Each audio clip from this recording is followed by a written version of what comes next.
mic issues? Am I still having mic issues? Cool. Cool. Hoon decided to test the mic as well, so you're welcome. Also, look at my new layout. Look at this. I made this all myself. Can anybody, if there actually is anybody here, can people confirm for me that you can actually hear me? And please, for the love of God, tell me that I fixed the fucking audio because I worked so hard. And I'm streaming in not Twitch Labs or Twitch Studio or whatever the fuck. So hopefully it's better. I don't know. If it's not better, I swear to God, I'm going to cry on stream because... Hoon, can you come here, please, and stop being an asshole? Hoon, come lay down. Good girl. There we go. Anyways, hopefully this is better. I don't know what's making... There's like a little fan noise happening. This is interesting. This is new. I think my computer is making a fan noise. I think I may be stressing my computer out. This is the first time that this new computer has made that noise. I didn't even know that iMacs had like, what do you call it? Fans. Like I know that laptops do, but in any event, yeah, welcome to the Friday stream. Welcome to hopefully kind of a better version of it. Hopefully the audio is acceptable. Hopefully the chat actually shows up. I think the chat is supposed to be in this little square here. I don't know if it actually is going to show up in the square, if I'm going to need to adjust it like midstream here. But I've basically become an expert in all things broadcasting, whatever, which is a complete lie. I've not at all become an expert. If anything, I'm quite poor at it as well, or already as well. Still, 35 going on 65. Hi. I just realized that this isn't. I tried to test this like 1,000 times, like my chat, to see if it was going to be opaque enough to like make this easy to see, and clearly I didn't make it opaque enough. So apologies to y'all's eyes. And hey. How's it going? How was your week? How's everybody been since Vulgar Science on Monday? Or if you're new, how's it going? You know, hope you're well. Welcome if you're new. If there is anybody that is new in here, I'm, as usual, sipping tea, both literally and figuratively.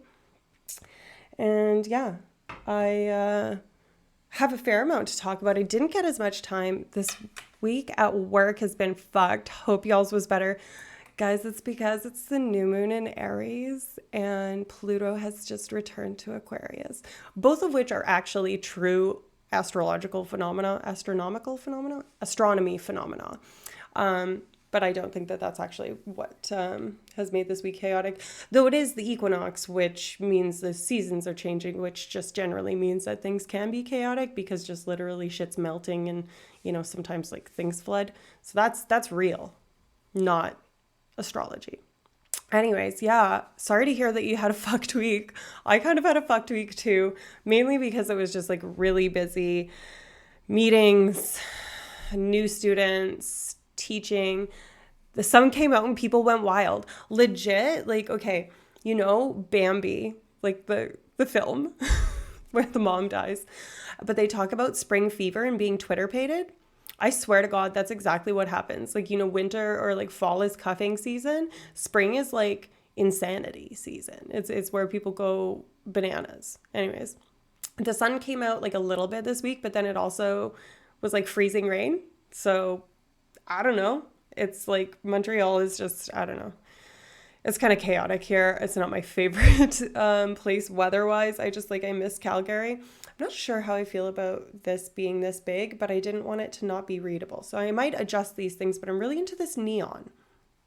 I don't know if that's something that, you know, I'm going to keep doing, but in any event.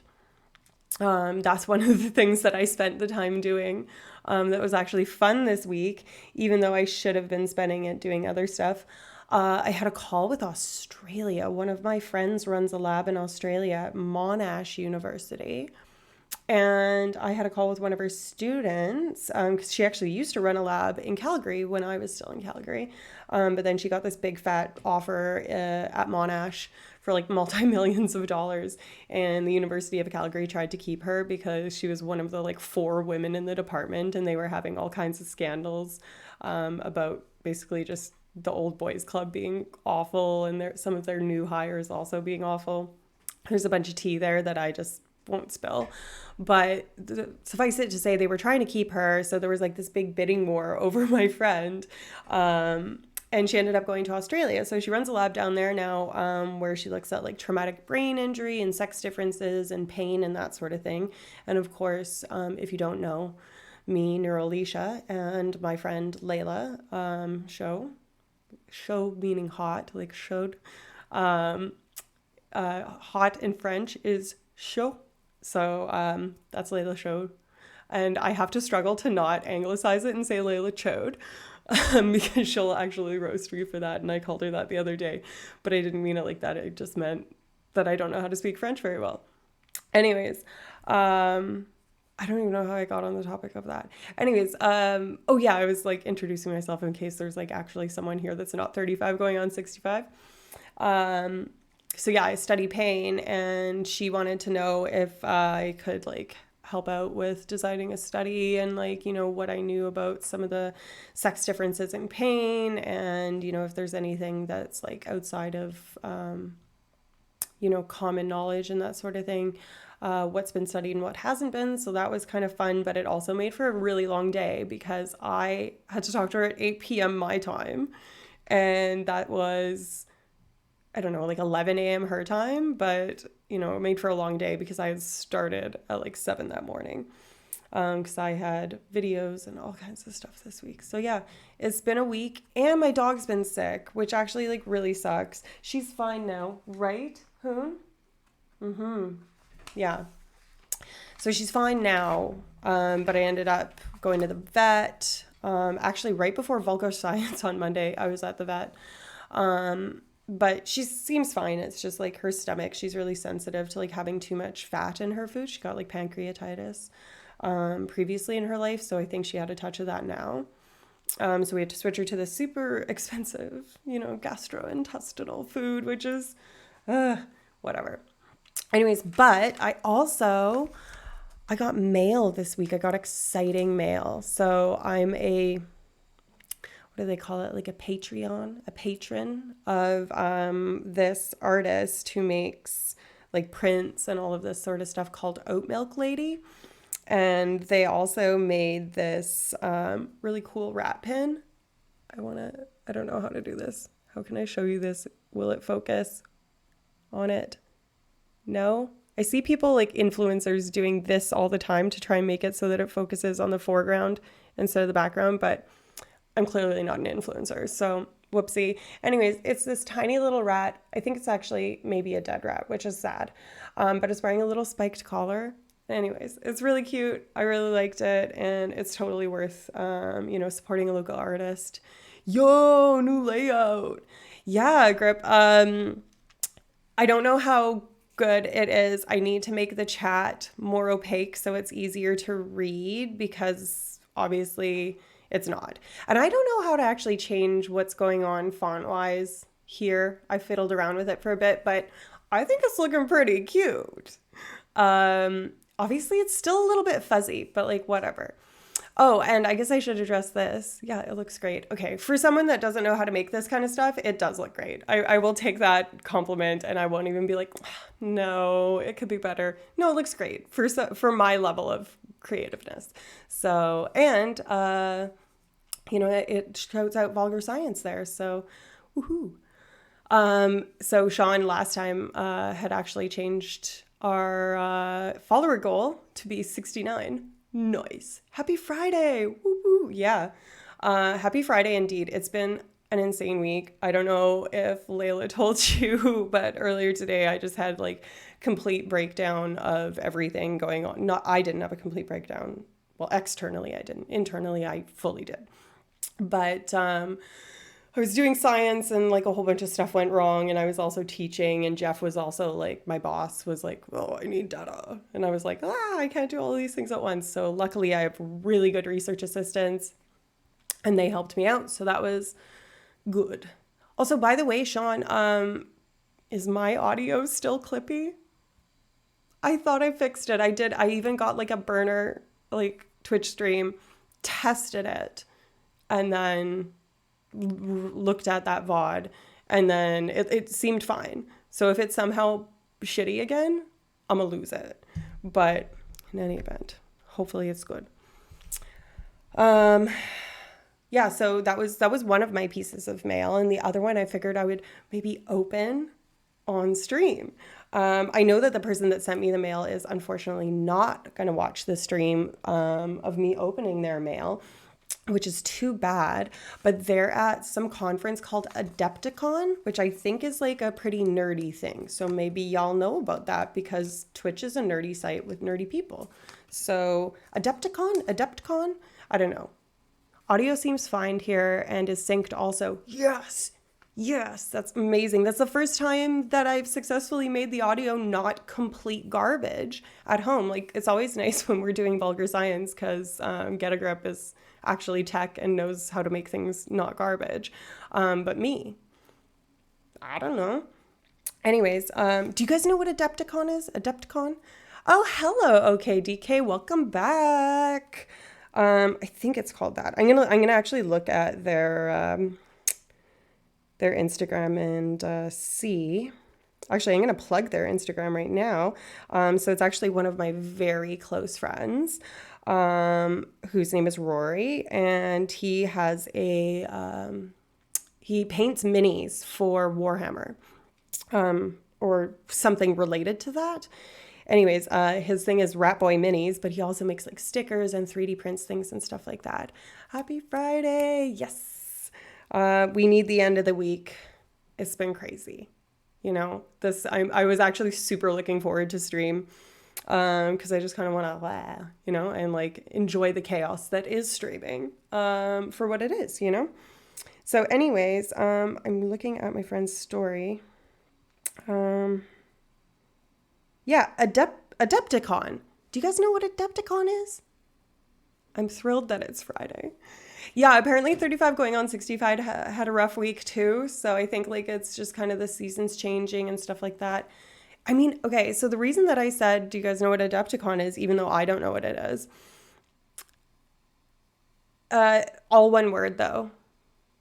Oh, no, not a Decepticon. Sorry, I fell for that. I'm not a Decepticon. I kind of wish though. It's some nerdy thing, I think, to do with Warhammer or something in that realm.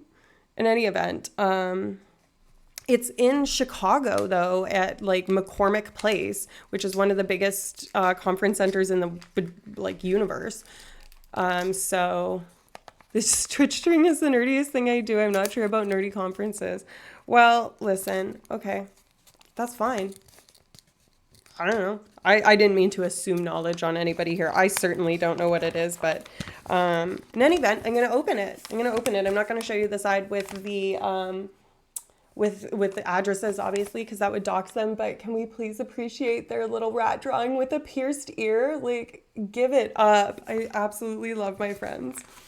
Anyways, I'm going to try and preserve that and their little message to me while I open it. And the reason I'm opening it on stream, even though you guys don't care about my personal mail, is because I know that there's stickers in here. I know this. In my heart of hearts, there are stickers in here. And because I know, isn't it an adorable drawing? And it's like, he's into rats, I'm into rats. His whole thing is Rat Boy Minis, the thing for the minis he paints.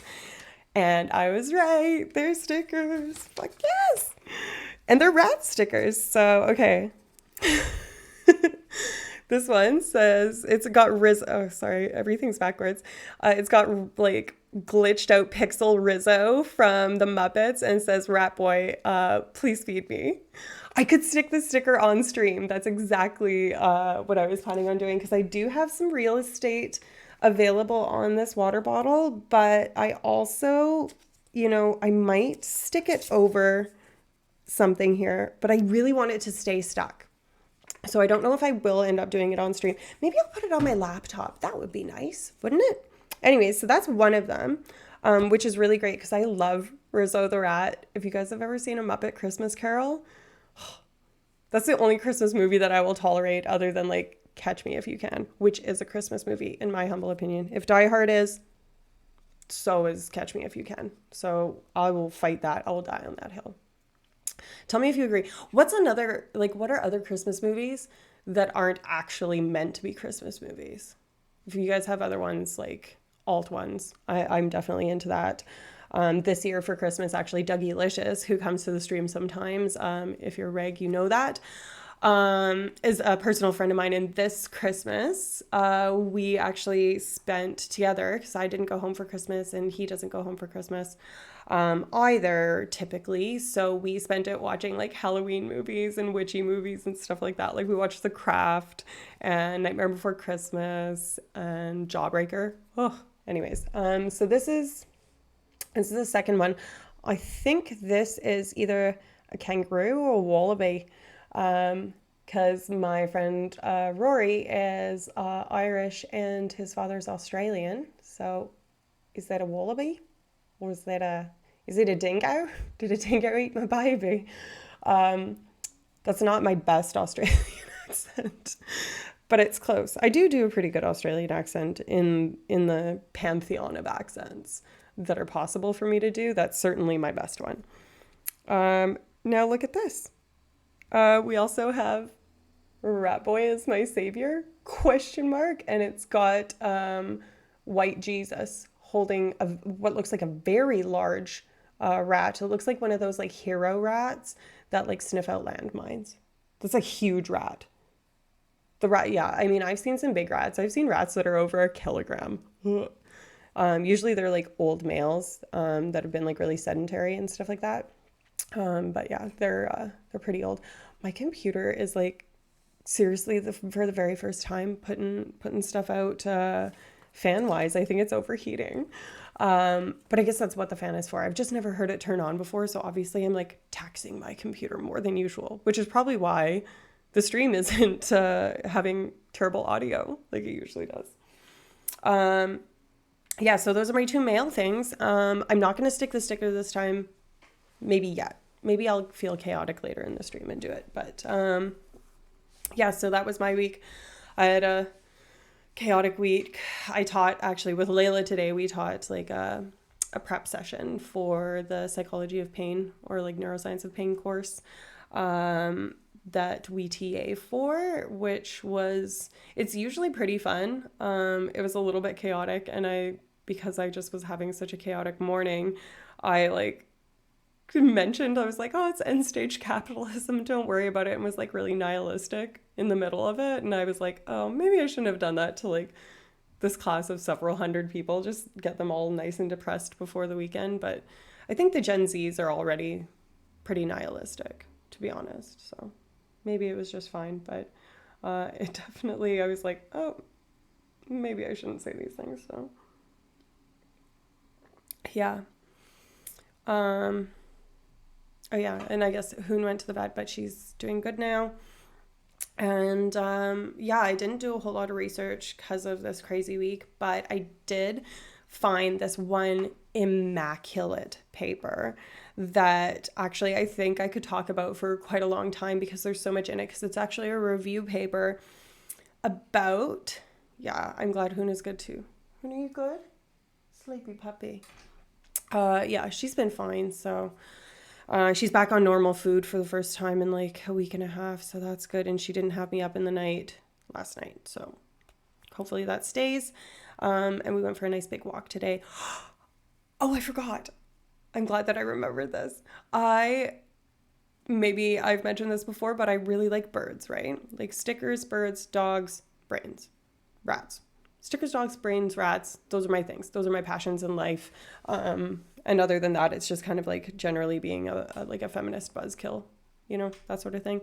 But related to birds, I was out with Hoon this morning before I went to lab, and I was like super sleepy and like, don't want to do this, such a busy day.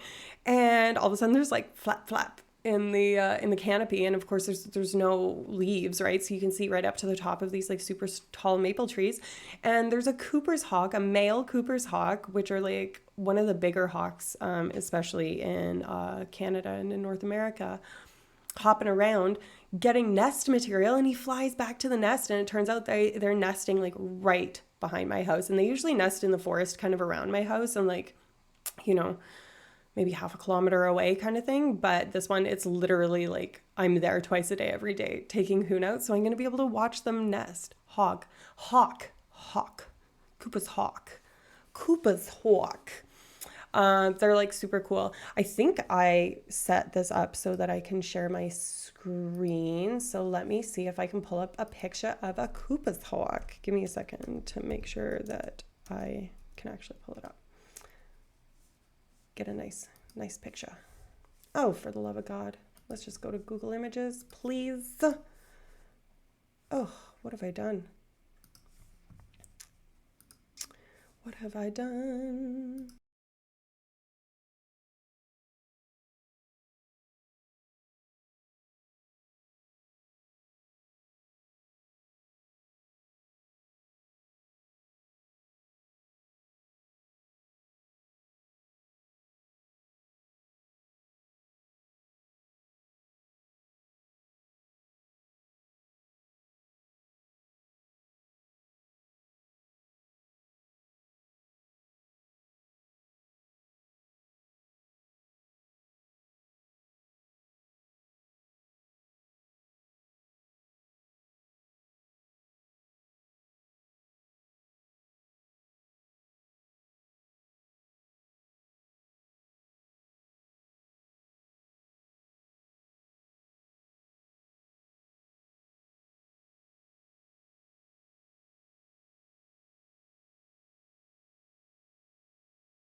You want to know why you lost my audio when hey, where did my little thing go? Where did everything go? Oh no.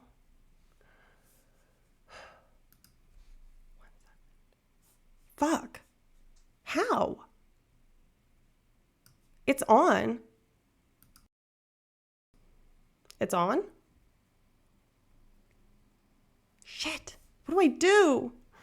Oh, it's back? Thank God. Okay. We're not sharing the screen anymore. And I'm pretty sure it's because when I added the source to the screen share thing. Anyways, all I was doing is saying that Cooper's hawks are metal, and I just clicked between the two things because their eyes change color as they age. Amazing, super metal. And then I clicked on the picture of the one with the darker eyes because that's like, they start out yellow and then they go to like so dark that they're almost red, which is like amazing. Nature is metal. Anyways, that second picture, he had like blood dripping from his beak. So I was like super jacked on that. Anyways, sorry, I'm not tech enough. I fixed my computer a little bit, but not enough to share the screen and be able to talk at the same time, which I could do before, but anyways, whatever. I'll get better. I'll get better. That's just the facts on the ground is I'll get better. Yeah, so I'm really excited to see these Cooper's hawks because it means that they are going to have a baby or two babies back there. So there's going to be a little baby Cooper's hawks, and I get to watch them grow up. And I saw the juvenile last year when he was like pretty much full grown, but they act like babies and demand food from their parents for like a very long time. So they just like squawk around and like try and steal the squirrel from their parents. It's quite nice.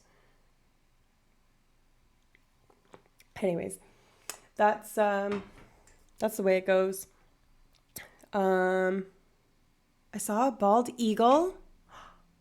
I don't think I have seen one live. I went. That's amazing. Like, were you near water? How did you see this? Like, don't you live in British Columbia? I don't know if you've said that. You said you live in the West, I think. Sorry, I guess I shouldn't like talk about where you live, but pretty sure you said you live out west. But you couldn't live in the interior of BC if you're seeing bald eagles. I guess if you're close enough to the mountains, maybe you would. But the only time I've ever seen a bald eagle was I was on the Rocky Mountaineer train. I live in Kelowna. Okay, that's what I thought. You can see bald eagles in Kelowna? That's wild. I thought it would be too hot and deserty there for them to like do things. I don't know. I thought that they like to like catch fish and all that kind of stuff. I guess you guys have a lake there though, so Anyways, I clearly don't know everything about birds. I like birds, but I don't know everything about them. I was on this train trip with my grandmother and my aunt like years and years ago, where you get on the train in Calgary and you take the train like through the mountains into like spirally tunnels. It's like really cool. In this train with a glass top, and they like feed you dinner in the dinner car and stuff like that. And I got to see a grizzly bear and a bald eagle on that trip. It's a crazy climate. It does get cold and also blazing hot. I know it gets blazing hot. That's how you guys have some of the better wine in the world. The train is baller.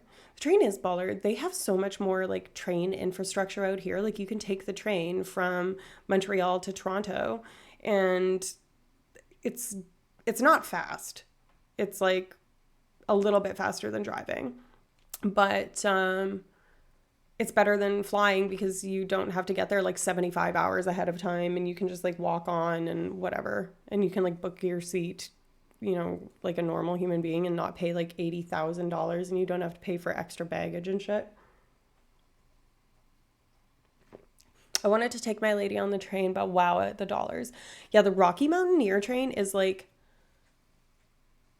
a bajillion dollars. Like my grandmother paid for this because it was her dream to take the train to the coast, which is adorable. But yeah, it's not cheap. I think this was like more than 10 years ago that I did this, and I think even then it was like well over 10 grand just to take the train. And that you don't sleep on that train. You just travel on the train and then stay in like a Holiday Inn or something like that at each of your stops. So it's very expensive. That's adorbs. I'm saving for the wedding though. Yeah, when is your wedding? How soon is it? Weddings are fucking expensive. That's a scam. That's a scam. Like the people that got married during COVID and like had to have small weddings, honestly, kind of the way to go. I like one of my favorite, actually, you know what? I would say my favorite wedding that I've ever been to was Layla and Sean's wedding, and I attended via Zoom. Not that I wouldn't have loved to be there, like in real life, of course, but you guys were in America and I was here, and COVID and all that. But in any event, I think it's cool to, small wedding. But I say that as someone that's painfully single. So, who am I to talk? That's like talking about being a dog when you're a human being. That's how far away I am from having a wedding, so. I wanted to use my teapot today, but it's in the dishwasher. That is shinfo that you didn't need to know that now you know. But the reason that I'm a little bit disappointed with not having my teapot is because my tea is already lukewarm. But that's okay. You can drink cold tea. It's just, not as good. But people pay for cold tea at Starbucks. They pay like $9 to like have their tea diluted with ice and have it be iced tea. And that's a full ass thing. So, anyways, that's really all like preamble that I can think of to talk about. And then, like I said, I did a little bit of research this week, but not a whole lot. But my research was mainly into this amazing review paper that I am not going to share screen with because obviously I don't have a mic that way. But I found it really interesting. Because first of all, I was like looking at it and there's lots of articles on like, oh, the internet, is it rotting your brain? And like, ooh, that sort of thing. And lots of them are just straight up trash and just opinion articles, which is like fine. You can have opinions and they can even be well-informed opinions and stuff like that. But like, it's not a primary source, not a peer-reviewed journal article, that sort of thing. And then I went looking for peer-reviewed journal articles. Yes, rat. Peer review. I like this just out of context, rats. That's what it's there for. That's what emotes are there for, right? My shoulders are so sore. Anyways, so I was like looking for this, and even in peer-reviewed articles, lots of them are in like the American Journal of Online Ecology and Thought or something like that, which is like sounds basically like a predatory journal. Like it's a journal that like usually when they get really specific, they have like, it doesn't mean that it's bad research. It's just that it's not going to be high impact factor and thus not likely to be as rigorous in their review process. Or at least not as selective. And because they tend to be more specific, they don't have like a wide ranging things. An agenda, well, not with the peer-reviewed ones, unless it is truly a predatory journal. But the opinion ones certainly have an agenda. I mean, everybody's got an agenda, even peer-reviewed ones. Just the agenda is usually to convey actual science. So we're fine with that agenda, you know? I have an agenda, and that's to convey real science to people and make them laugh and make people more informed and, you know, translate this like, you know, jargony research into like actually understandable things for human beings. So anyways, when I was looking for this, I like was Googling like, you know, psychology and groupthink and all of these like social phenomena and stuff like that. And none of it was really coming up with anything interesting and anything recent and interesting that was kind of like broad sweeping until I found this one that's called The Online Brain, How the Internet May Be Changing Our Cognition. And I was like, that is what I'm talking about. And I was worried that it was in some journal that I had never heard of, which is weird because it's called World Psychology, which to me sounds a little bit sus. But I was like, this is reading like a legit journal. And these people are from like, you know, respected, you know, the authors are from like Cambridge Centre for Sciences and stuff like that. So I was like, okay, usually that means some legitimacy as well. So I looked it up, and World Psychiatry, the journal, has a higher impact factor than like Cell, Nature, and Science, which are the top journals that I couldn't even hope to publish in, unless you do amazing research in really one of the Hollywood level labs. So I was like, all right, go on World Psychology or World Psychiatry. A what? Right? I know. I'm like you hear of things in the business, like when you're in academia, you hear of like trans or like interdisciplinary journals, like Science and stuff like that are for any type of science, as the name suggests. And Nature is for anything related to nature. It could be cellular, it could be ecological, whatever. It could be about worms, it could be about dogs, it could be about human beings, it could be about plants. You know, and as long as it's that, it goes in Nature. Cell is usually obviously a little bit more of the cellular mechanisms, as the name suggests. There's journals that have a higher impact factor than 3. I didn't know that was possible.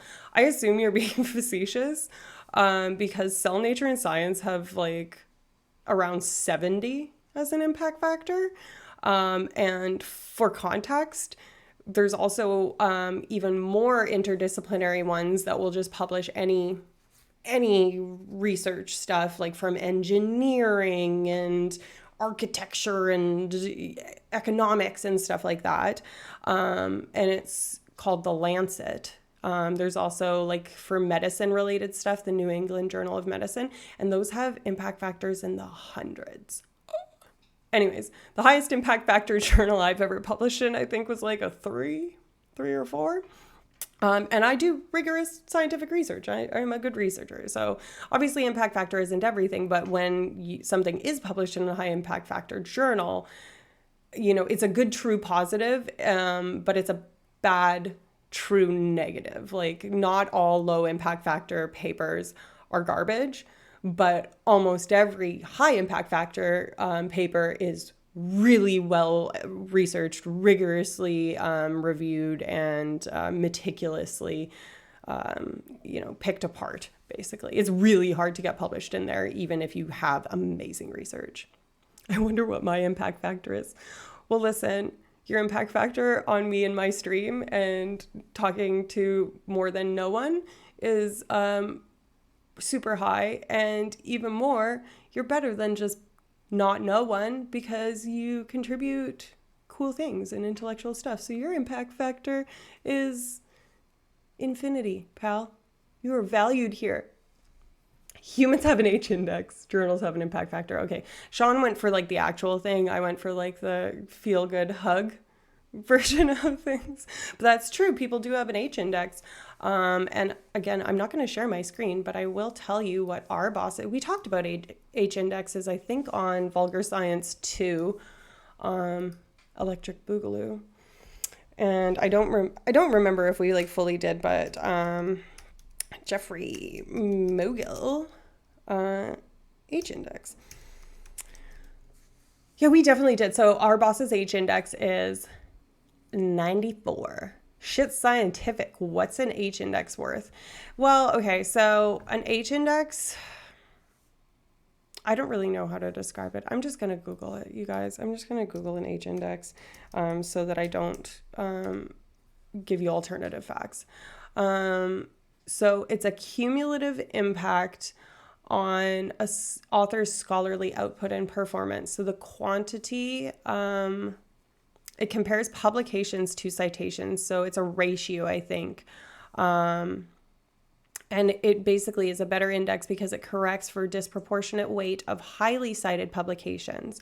So if you have one landmark paper that gets you cited to fuck because you were a research assistant in someone's lab and you happen to get on that paper, you wouldn't necessarily have a high H index because the rest of your papers were not necessarily highly cited. So yeah, it's not really something that matters a lot other than to academics. Like you don't even put it on grant applications. You don't put it on anything really. It's just kind of like I'm trying to think of what the equivalent would be. It's kind of like driving a nice car for lay people. Like it's just like, it doesn't really matter. It's proving nothing really about, well, I guess this is a little bit more impactful than that, but cited lots doesn't mean published lots essentially. Yeah. And even if published lots, if only publishing in low impact factor journals, is publication worth things? I was a research assistant at someone's lab and I never got cited at all. Sciage. That sucks. You have a nice car? That's great. I mean, like, it's good for you, but it doesn't tell anybody anything about you other than you have money and know how to drive a car or someone gave you a car. Like, you know what I mean? It doesn't reveal anything about your true character, nor would I argue H index does. And that was probably kind of a bad metaphor, but whatever. That's just the way I am. What kind of research did you do, okay, DK? I think you told us on a vulgar science maybe, and I forgot. But yeah, tell me again, if you don't mind sharing, by all means. But yeah, so anyways, the whole reason that we were talking about this is because this paper I found, semiconductor physics. Okay, hold on. I don't think that you told me that because I don't know what that is. Decomposition research, that would be cool. So first of all, I don't even know what semiconductor physics is because I don't know what physics is, but you might be a good person to ask this question to. I was talking, me and my best friend, the paramedic that I always talk about, Carly, back home, sometimes just have random conversations about like just stuff that has nothing to do with either of our lives, as many people do. There's still some global shortages of semiconductors. Guys, what's a semiconductor? Come on. Help a girl out, please. I know stuff about brain sciences and skin conductance. Actually, we're going to talk about skin conductance when I talk about the research that I'm talking about. I don't work in research anymore, though. Well, I mean, like, tell us about semiconductors anyway, please. Anyways, but I wanted to ask anybody, who studies fire? Like, who studies... Is there like people that study fires, like a fugologist or something? It's an integrated circuit thingy. Circuit of what though? Like computer circuits? I don't know. Anyways, is it like to do with the internet? I don't know. I'm curious about who researches fire. You know what I mean? Because like, I feel like there's a lot to know there. Semiconductors are materials that partially conduct electrons and can be highly controlled. We make chips with them. So it is computer stuff. It's computer things. Okay, computer chips. Like that. We like computer chips. They're allowing us to do this. So thanks, semiconductor researchers and former semiconductor researchers, for your contribution to my life and to all of our lives, indeed. But also your contribution to the internet, which is rotting our brains and making us sheeple. Computer chips, snacks, basically barbecue flavor. Underrated flavor. Barbecue is an underrated flavor. I'm going to say it. I know that's controversial, but barbecue is an underrated flavor. I think I really want a barbecue chip now. Jesus. Oh, I love chips so much. I worked with organic semiconductors like OTFTs and OLEDs. Don't know what those things are. I know there's such thing as an OLED TV. But I don't know what that means. I don't know what that means at all. Which just goes to show that you can be really smart in one area and be just a complete absolute ding dong in another area. Organic thin film transistors, light emitting diodes. Well, okay, I knew the light emitting diodes things, but why is it organic? What's organic about it? Is it bioluminescent? Is it like the glowy plankton? Is it like the stuff that comes from the deep sea? Because you have my attention. Obviously, you have my attention anyway, because I like things that glow. Like, I mean, I know that that's like a thing on Twitch. Everybody likes things that glow. What? Is it really bioluminescence? That's what the... Hold on. You're telling me there's bioluminescence in fucking OLED TVs? Stop it. I'm very gullible. I will fall for this. So if you're tricking me, I'll be a little bit upset. Transistors make the world work. They're like gates and switches. The materials are less silicon-based and use polymers instead, which were organic, not bioluminescence. Oh, you had me really excited. Have you guys ever seen that shit? That shit is, it's wild. You know, they glow in the dark. What? I don't know. Listen, I'm a little bit less excited about what this actually is. But I don't know. Wouldn't it be cool if you could just make lights with like the same stuff that makes like squids glow and stuff like that? That would be really cool if we could figure that out. But honestly, it would probably necessitate us killing a bunch of squids, and we're already like just ruining the earth anyway. So let's not do that. But like if we could do that in theory, I'd be down.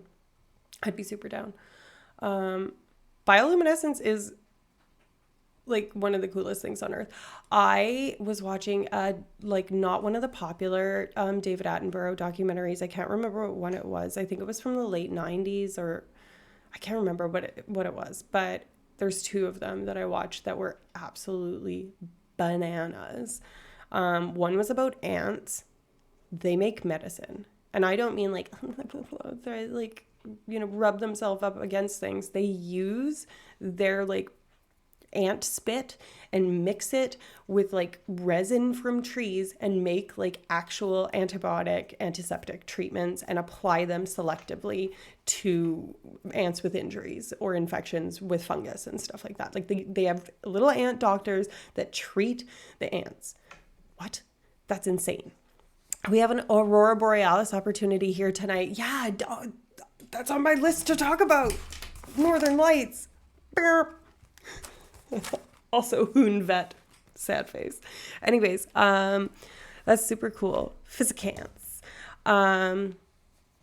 Yeah, I really wish that we could see the Aurora Borealis here. I think it's too cloudy.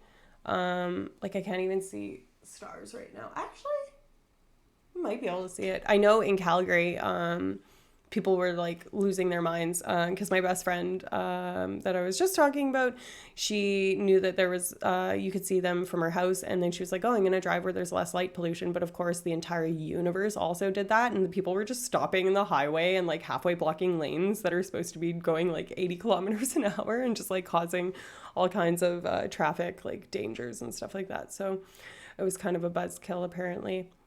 But nonetheless, it was cloudy last night. People got some crazy photos. Oh, I'm so jealous. I know I've been seeing the pictures and they're so nice. I'm from like far north Alberta, right? So like as nice as they are in Calgary, imagine like growing up with that. And like that times 1,000. Like in Calgary and lower down, now we're getting them a little bit more than just the green. But it used to be that if you were further south than like Edmonton or that like latitude, that excuse that sentence. What sentence? The cloud last night. Oh, just because it's kind of, we got what you meant. That's fine. You're fine. Anyways, in northern Alberta, you would get like pink, red, purple, etc. Why do we see them more now? Listen, I've tried to look up what the actual science is behind northern lights before, and the truth is I really don't know. It's something to do with solar magnetism and the way that it changes like certain particles in our like atmosphere. That's about all I know. I feel like this wasn't always the thing. I was going to say, as long as I lived in Alberta, which was all of my life except for the last 4 years, magnets and shit, exactly, magnets and shit. There was only ever like very faint northern lights and in the southern part of the province, and they were really, really significant in the northern part of the province. And they, I guess actually, don't they call Manitoba the land of the living skies? Like, the license plate saying for each like state and province, how they're like, I think it's Vermont or New Hampshire where it says live free or die. Anyways, I think Manitoba or Saskatchewan has like land of the living skies because they get really good northern lights. Anyways, it's basically ions interacting with the magnetosphere. They jump up energy levels and then release that energy as light. That's amazing. That's amazing. And that's a really good explanation for it that I kind of understand, actually. Is it Saskatchewan? You know what? That's all they have going for it. It's just land and sky. There's no mountains. It's flat. Saskatchewan is actually nicer than people give it credit for. I don't like to shit on Saskatchewan too much. But, everybody else does it. So I'm bandwagoning it. Manitoba says friendly Manitoba. Oh my God. Okay, tell me what the rest of them say. I know Quebec says je me souviens, which is we remember or I remember or something. I don't know. I don't know what they're remembering. Probably Bastille Day or some bullshit like that. And then Newfoundland and Labrador, I don't think have a saying on theirs. Vermont is freedom and unity. Is it New Hampshire then that's live free or die? Because that's one of my favorites. Live free or die. Big statement. Big statement. Like, okay, I get it. I don't want to be enslaved. That would be awful. But like, we've got a little bit of encumbrances on our freedom. You can't just go out and do whatever you want. Like it's a free country, but there's laws. I don't want to die just because someone puts rules. Beautiful British colonizers, BC. Okay, I love that. Yeah, New Hampshire. I don't remember what Alberta's is. Wild Rose Country was what it was before I moved, but I think they changed them maybe. But whatever. I don't know how we're talking about license plates here. I haven't even started to talk about how the internet is rotting our brains, you guys. It's rotting our brains right now. We're going to have Swiss cheese ass brains. You know how they were like, this is your brain on meth. And it was like a fried egg. It's the internet. No, I'm kidding. I have a license plate with mountains on it. Sick. Alberta. Freedom to create, spirit to achieve. Listen. Is that really what it fucking says? That's what they changed it to? Instead of Wild Rose Country? Wild Rose Country, yeah. Wild Rose Country. Freedom to create, spirit to achieve? Get a grip. Yeah, get a grip is fucking right. And Greta, get a grip, you are right. Huh. I don't like that. I don't like that one fucking bit. They also changed the Calgary used to be just called like Cowtown or something, or like Yeehaw place, Yeehawville, and then they changed it to like Spark Energy Oil Drinking Country, like something that was basically like sucking big oil's dick so fucking hard. Anyways, Alberta is the Texas of Canada. Yes, but also we have mountains and not everybody sucks. So it's a little bit different. And I'm not saying everybody in Texas sucks. The only times that I've been to Texas, everybody was super nice and I actually really liked it there. San Antonio is beautiful. Sounds like a Leslie Knope saying from Parks and Rec. I've never seen Parks and Rec, but sure. It sounds like I'm fucking with you, but apparently Alberta is delusional. I mean, realistically, you can do whatever the fuck you want in Alberta because they're more live free or die than any place that I've ever been to be honest, because they're just belligerent that way. But Calgary is cool since I left. Yeah, they built like like a cool library, and then like people got cool. But living in Montreal now, I'm not trying to rag on Calgary. I loved living in Calgary. I'm not gonna lie, and I miss the people. But now living in Montreal and like looking back on it, like it was such a small world that I thought was such a big world. I was like, I'm so metropolitan. I live in the city. And like it's great. It is a nice place. But like compared to an actual metropolitan, like international hub like Montreal is, boy, oh boy. Like I had blinders on, mega blinders. And it's also funny now how much I left 2008. That's when I moved to Calgary, is in 2008. Wow. So no crossover. No wonder I don't actually know who you are, but I know who you are kind of. Anyways, what was I gonna say? I can't remember what I was talking about. Man, my brain, see, the internet is rotting my brain. My memory, one of the categories of things that review paper talks about that I'm going to talk about that's the internet's doing it to it, being online. Fuck. Anyways, no, it's not actually that bad. It's not all bad. Not all the research is bad. We're going to get to that. But, oh yeah, I was talking about looking back, like now I still follow Calgary pages on like Facebook and stuff like that. And they're talking about like, why are underground bars that are faking being speakeasies so popular all of a sudden? And I'm like, that was popular here when I moved here, and now it's like they're still popular, like these, but they're not like the new hot thing anymore by a long stretch, like at all. So it's funny that like something that was a trend here took that long to get there. And I know COVID happened, but also like, I don't know. It's funny to me how like there's like cultural determinants, and it takes like a long time for things to kind of like bleed over to that part of the world, because it seems to me like it kind of goes like from Europe to the west side of North America kind of thing in terms of like Western ideals. And yeah, it's practically suburbia. It is suburbia. I know you've not been to Calgary. I really wish you were coming when we go in May. But it's all suburbs. The urban sprawl is fucking bananas. Everybody's got a front yard and a backyard. Like high-rise buildings. Like people that live in like a high-rise, it's like they do have them, but that's like for like hip oil execs who want to keep a place in Calgary but really live on their ranch and the blah, like it's yeah. The coolest pretend speakeasy I ever saw was in Edinburgh, Scotland. Cool. Tell me more. What was cool about it? Let's hear it. I've been to a couple. There was one that was like mystery themed, and you got to like solve the mystery. It was like in the drink menu, but that was here, and it was so cool. But the drinks were like literally $20. And I'm like, excuse me? But they're like this big, but they like put sparkles and potions and shit in them. So it's like actually a really good drink, but it's like, one sip and you're like, oh, I guess I'm done. It was a bookshelf door thing. Nice.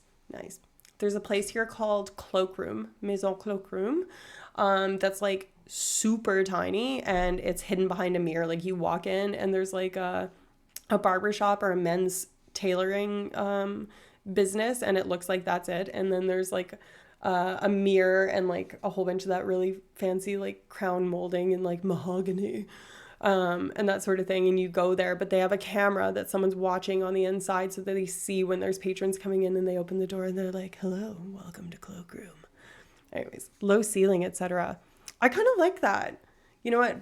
I just like a low ceiling, dingy ass bar that's just straight up. It doesn't even need to be trying to be a speakeasy. This is a barbershop and a speakeasy below. See, yeah, I guess that's a thing. I don't know. The last guy I dated was a barber, actually. Just a related fact. And then I went on dating sabbatical, and now I'm painfully single. So that's the way she goes. How many times am I going to say that I'm painfully single tonight? Let's count. I think I'm up to 3 already. Get him to cut my hair in Kelowna. I'm going to get the guy that I'm no longer dating, the guy that said, I'm not I'm not interested in dating you anymore. I'm going to be like, hey, I know you weren't interested in dating me, but do you want to go to Kelowna to cut some guy that comes to my stream's hair? Can you imagine? I mean, he's a really good hair cutter, barber man. Like the pictures, I don't know. He's super talented. I know nothing about barbery. Don't know what it's even called. I know nothing about it, but I know that like when I would see the pictures, weird angle. Sorry. You know what? Yeah, it's fine. It's fine. I still want to know who studies fire. Is it physicists? You know? I was thinking about volcanoes earlier today, is the reason that I was like, you know, kind of thinking about fire. Wasn't to trying to stir an emotional pot. I'm fine. Believe it or not, it's not the first guy that's decided that they don't want to date me. And he was really respectful about it. He's a really kind person. Like, he was just like, listen, you know, it's just not a vibe. You're a wonderful person, blah, blah, blah. And it's just not, you know, like, I think you're great. We've got lots of chemistry in these ways, but, you know, I'm just not there yet. I think it might have been a, like, right person, wrong timing thing, which I don't really believe in, but this is not a dating chat. So, you know, I'm not going to continue on about this. But point is, you know, I'm not heartbroken. I am on dating sabbatical, kind of relatedly, but not really relatedly. Because I'm mainly on dating sabbatical because I'm just over it. I'm busy. And it's kind of nice because like my friends that are single will text me like screenshots of like awful Tinder profiles. That's something that we should do. Layla and I should do a vulgar science where we go through Tinders. How fun would that be? And I have girl and boy Tinder, so you guys would be able to see everything.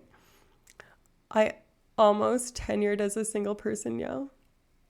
I'm almost tenured. I get it. Okay. I mean,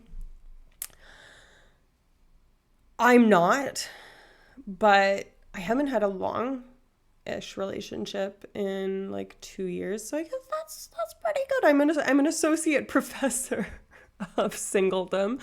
I met my fiance on the Tind, not gonna lie. I don't think that that's like even a stigma anymore. I think everybody meets online now. Like it's shocking if you meet someone that's not, and it's not even like virtuous if you meet someone that's not. Like just everybody meets online. It's completely fine. It's almost like kind of nice actually, I think, because that you get to like pick someone that, you know, shares your interests. So you don't have to go and like meet random people at random places and like farm them out. I guess you kind of do, but yeah.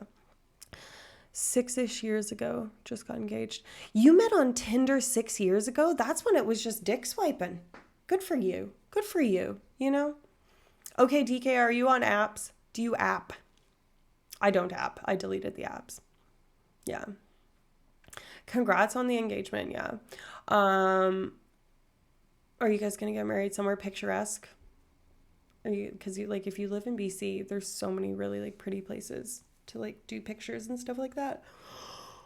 Oh, sorry. I don't know why I'm yawning. I always yawn during stream, and I think it's because I'm like nonstop talking and just like starving my brain of oxygen, not because I'm tired, because I'm actually not tired for once in my fucking life. Yeah, but the apps are more for short-term stuff, I guess.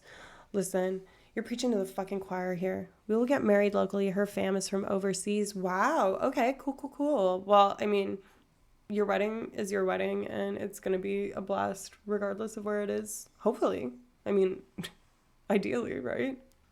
Yeah, I know nothing about weddings. I'm just kind of like thinking that I might be saying the right things to be like, have a good wedding, you know, because I've been to like one recently.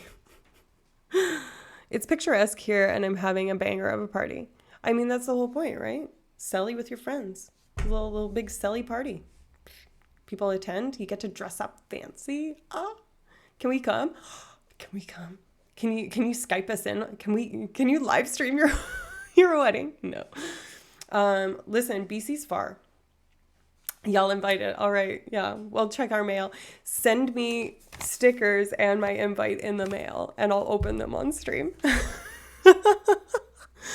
Invite the random internet strangers to your wedding. Teams meeting. Yeah, we'll do it. That would be the worst. Can you imagine getting married on Teams? Like, your mic isn't on. Can everyone mute, please? We're trying to get fucking married, and someone's like opening a butterscotch by their... Oh man. I think that could be in a show. That would be really funny. People did it. Got married. People do everything. People are insane. I mean, like, people were getting married on Zoom and stuff like that. I was saying earlier that I watched Layla and Sean's literal wedding on Zoom, and I was crying. And I dressed up too. I dressed up. No one saw me. I was home alone. PP gang invites. Yeah. Send us like dick-shaped invites through the mail. Oh man, can you imagine? Well, either way, whether we're invited or not, I wish you a good... How do you wish someone a good wedding? Like, happy trails, best wishes, what do you put? Like, hope you don't get divorced. I don't know. What's the appropriate thing to say here? And whatever it is, that's my sentiment. My condolences.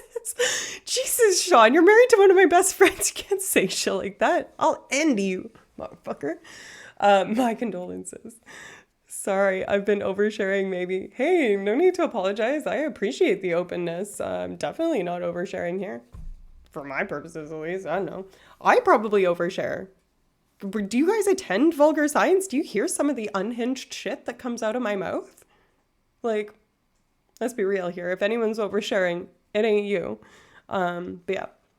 Anyways, what the fuck does kick you even mean? Listen, I think it's like supposed to be some sort of emote related thing. I don't know. We've talked about it before, and I think that there's a way to make them work, but I don't know how to do it. I didn't even know how to make my own emotes. I made the little mouse guy or little rat guy, which I really like. I think he's super cute. I'm tempted to make the background of him go away though and make him just rat face. I keep forgetting it's with BTTV. Yep. And you tell us every time, and every time I forget that that's what it's called. And you know what? That's fine. That's the revolving door that is life on this planet. And it's probably because the internet is rotting our brains. Mom and Dad were right. You gotta get off the phone. You gotta get off the internet. Did you guys ever get told the thing about if you sit too close to the TV, it's gonna ruin your eyes? I got told that so much. I keep forgetting it's with... Oh, sorry. I already read that. I already read it. But yeah, tell me if you guys, if y'all have, hide the sidebar. If y'all have... been told that all the time when I was younger. Yeah, what's up with that? That's just not even true. I remember being told that way more frequently and with more like intensity than being told to not look directly at the sun. So, nice job, parents. Going out there telling me eating carrots is good for my vision, spewing lies. See, this is what the internet is for. This is one of the benefits of the internet is we can call out some bullshit here and be like, are you getting me to eat my vegetables because they're good for my eyes or just because you've been told by Big Carrot, Your parents did a good job and you don't be silly. Honestly, yeah, they did. I mean, I'm like a little bit fucked up, but like that's what makes people funny. I'm the right amount of fucked up, I think, to be lightly entertaining. So, but thank you for saying that. Big Carrot. Yeah, Big Carrot. They're trying to get us to eat carrots all the time. I'm back. Did Layla besmirch my good name while I was getting her food? Was Layla driving? That makes it even better. Layla, if you're listening, I hope that you appreciated that I stood strong for you there on the marriage comment when I thought it was Sean. Man, you guys are eating probably delicious food, and you want to know what I've eaten today? I don't even remember. I had yogurt and berries for supper because I'm out of food, but my dad's coming soon and he's going to buy me groceries. So I'm like on the in-between groceries where I don't want to go and do a big grocery shop because then I won't be able to cash out on my dad explicitly said, don't do a big grocery shop. I'm going to buy groceries when I'm there. Indian food. Fuck you. Nuralisha, are you vegan? No. I am a vegetarian though. Kind of. That's a lie. I'm not a vegetarian at all. I'm an aspiring vegetarian. I can't believe I just lied. Like, I was just like, I'm going to say that I'm a vegetarian. What the fuck? What's wrong with me? Listen, I try to cut down my meat as much as possible, and I eat a lot of vegetarian food. So like I eat tons of tofu, I eat tons of like lentils and beans and vegan sausages and stuff like that. Like I buy actual vegan food, or vegetarian food. I do eat eggs, and I eat a fair amount of them. So I don't think I'll ever be able to be, I think I might be able to be a lacto-ovo vegetarian, is what they call them. So that means that you will have lactose and any sort of egg related thing, egg protein. But apparently they can make pretty good egg facsimiles out of chia seeds. Weird. If you've ever had a chia seed and you like soak it in like something wet, like you put it in yogurt and let it like get moist, you can kind of tell like how they're figuring that out, because they get a little bit like slimy. And I think that they like extract that, and that's what they make artificial eggs into. I had some most delicious ramen. I'm very jealous. I haven't had ramen well, actually I had ramen when my mom was here, so I guess that was like less than a month ago, but yeah. And now a dry hopped sour beer called Nectarus. They extract the slime. Okay, have you ever had a chia seed? It's important that, hold on, I'm going to go get chia seeds. And I'm going to put them in liquid, and then later on the stream, we're going to do live science. Blah. Hold on. What?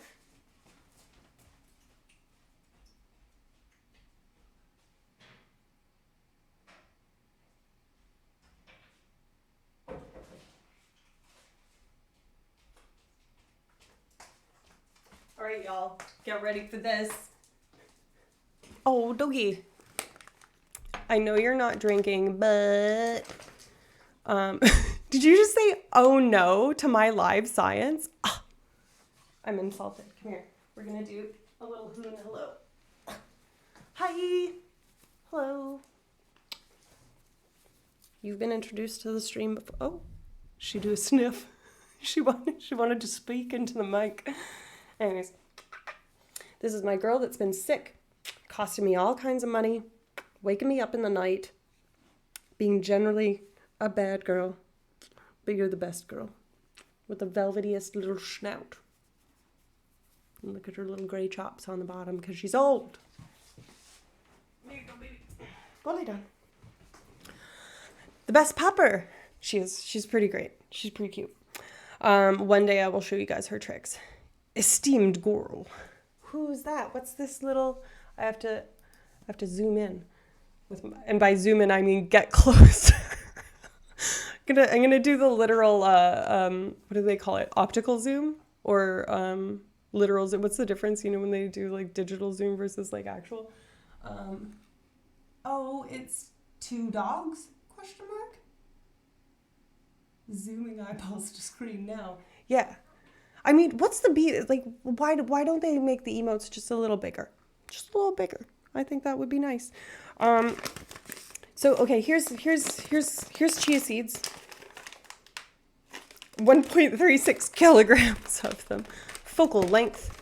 Yeah, I'm adjusting my focal length. I'm thinking like, you know, telescopic zoom. This is probably vaguely anti-ASMR. Toon, you can't have chia seeds, you're a dog. No, go away, you've had a bad belly. Go away. So, okay, chia seeds. Science stream, hey! Welcome! We've got big dog on campus here, guys. You guys have heard me talk about science stream a lot because they rule. Honestly, one of the big reasons that I decided to even start doing science stream is I watched them and I was like, love that. Actually, I think I've said exactly those words in a recent stream. Anyways, hi, welcome. Feel free to, hey, actually, Sean, can you shout out science? Can we do that? Do we have the technology? Thank you for the sub. Oh, you're so sweet. Thank you. Yay. Aw, that's so kind of you. Thank you very, very, very much. I'm very much admire these. So this is, I think I've explained this before on stream, but they're a couple that do science that just recently had a daughter. If you want to explain what you guys do a little bit, feel free to plug yourself here. I mean, I know there's not very many of us. I think probably, I don't know, only a few, but yeah, keep doing amazing things. Thank you. Really appreciate it. We're about to do live science with chia seeds because these guys don't know. I can't tilt this without like spilling the bowl, but they don't know what chia seeds are. And you have a founder's badge. Yeah, you're my third sub. You were my first raid, my first one that I did the raid to, and my third sub. So, woohoo! Thank you. Anyways, so these are dry chia seeds, right? They're like super, I don't know, tiny and pebbly, but I'm going to take some of my lukewarm tea, and I'm going to put water in them, and we're going to, by the end of the stream, they're going to be slimy, and hopefully I will be able to demonstrate that, so that we can discuss how they make eggs, fake eggs out of it. Don't they grow? Yeah, exactly. So it's kind of, if you've ever had tapioca, they kind of do that. So they grow like crazy. But they get this kind of like outer coating that's slimy, that when I found out that's how they make a lot of imitation eggs, like vegan eggs, I was like, okay, that kind of makes sense because they have that similar kind of near. J-Bills, hey, welcome. This is someone that I know in my personal life. I'm pretty sure it would be highly coincidental if they were J-Bills and it wasn't my friend Julian, who's a DJ in Newfoundland and Labrador. So welcome, J-Bills. Anyways, yeah, we're talking about chia seeds. That's not at all what I build my thing as, because we haven't even gotten to the research that I was going to talk about. But yeah, we're talking about chia seeds and how they make them into. Oh, you've been watching for the last hour? Well, that's what we call a lurker, I think, in Twitch culture. Just don't use the adjectives wet, moist, or slimy when you're describing the seeds, and we're good. Listen, if things are moist, they're moist. If things are slimy, they're slimy. Fire dynamics is the study of fire? Okay. I have some questions about fire for anybody that thinks that they're the resident fire dynamics expert, please. Which I think is 0 people here, but that's okay. If anybody has any brilliant ideas, please let me know. If you took, hypothetically, a whole bunch of that magic powder that you put into fires to make them turn fancy colors when you're like around the campfire with kids and stuff like that, if you took a bunch of that stuff, enough of it, and you put it in a volcano, in like an active lava flow, would it turn the lava a different color? I think that would be really cool to at least try.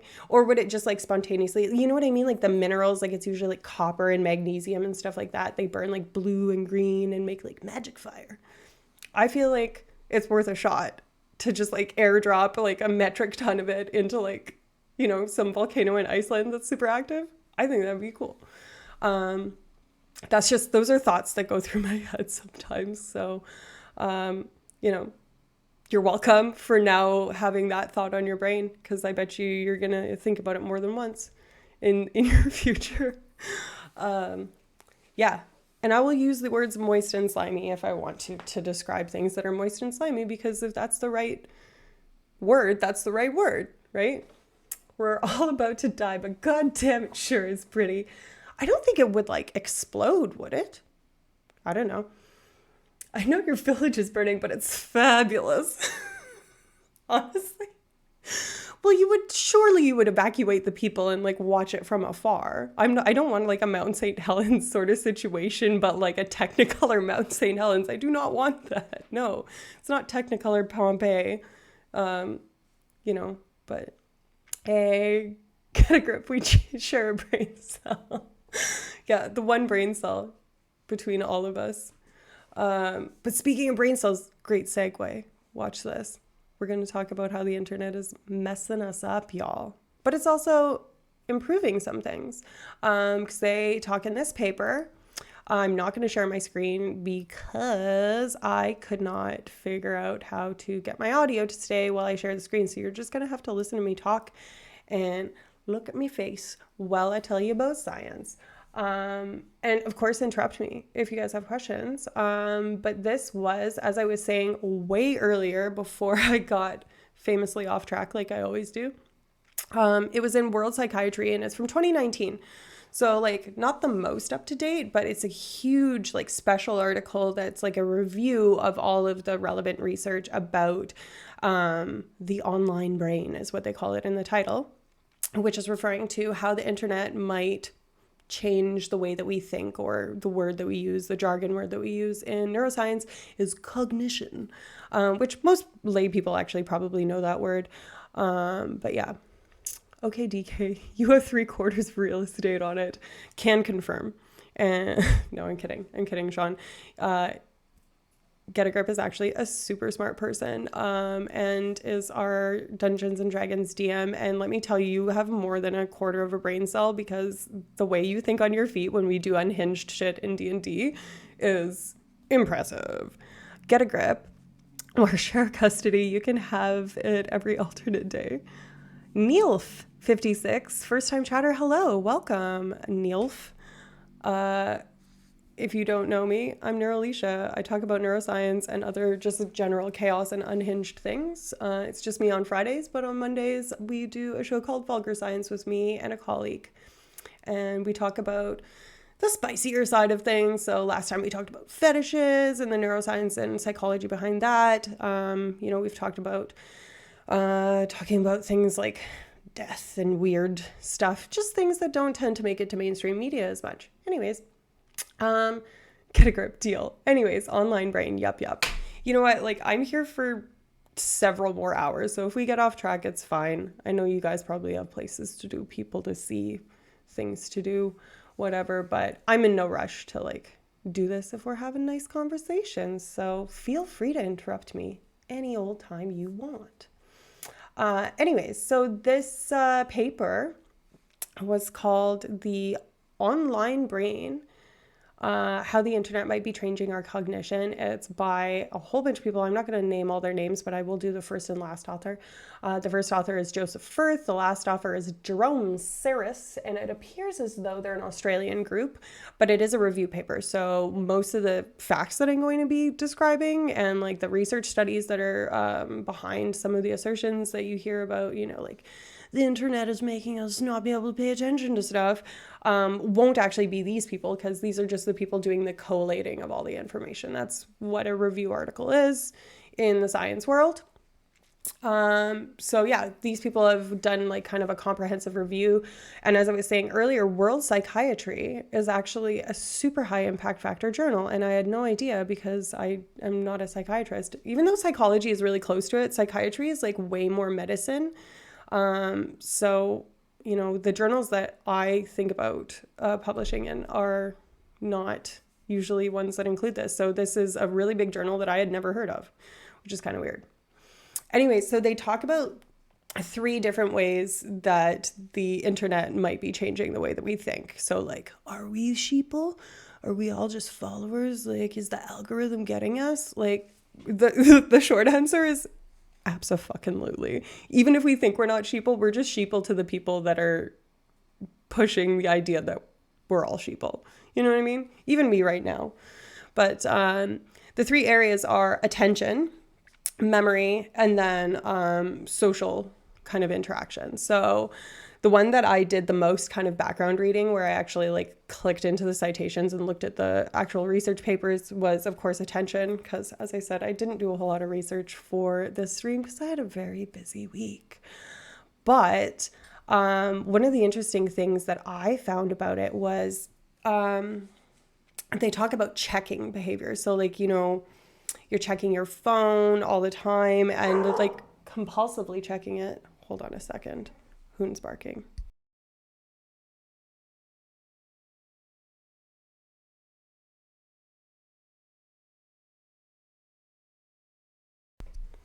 Sorry.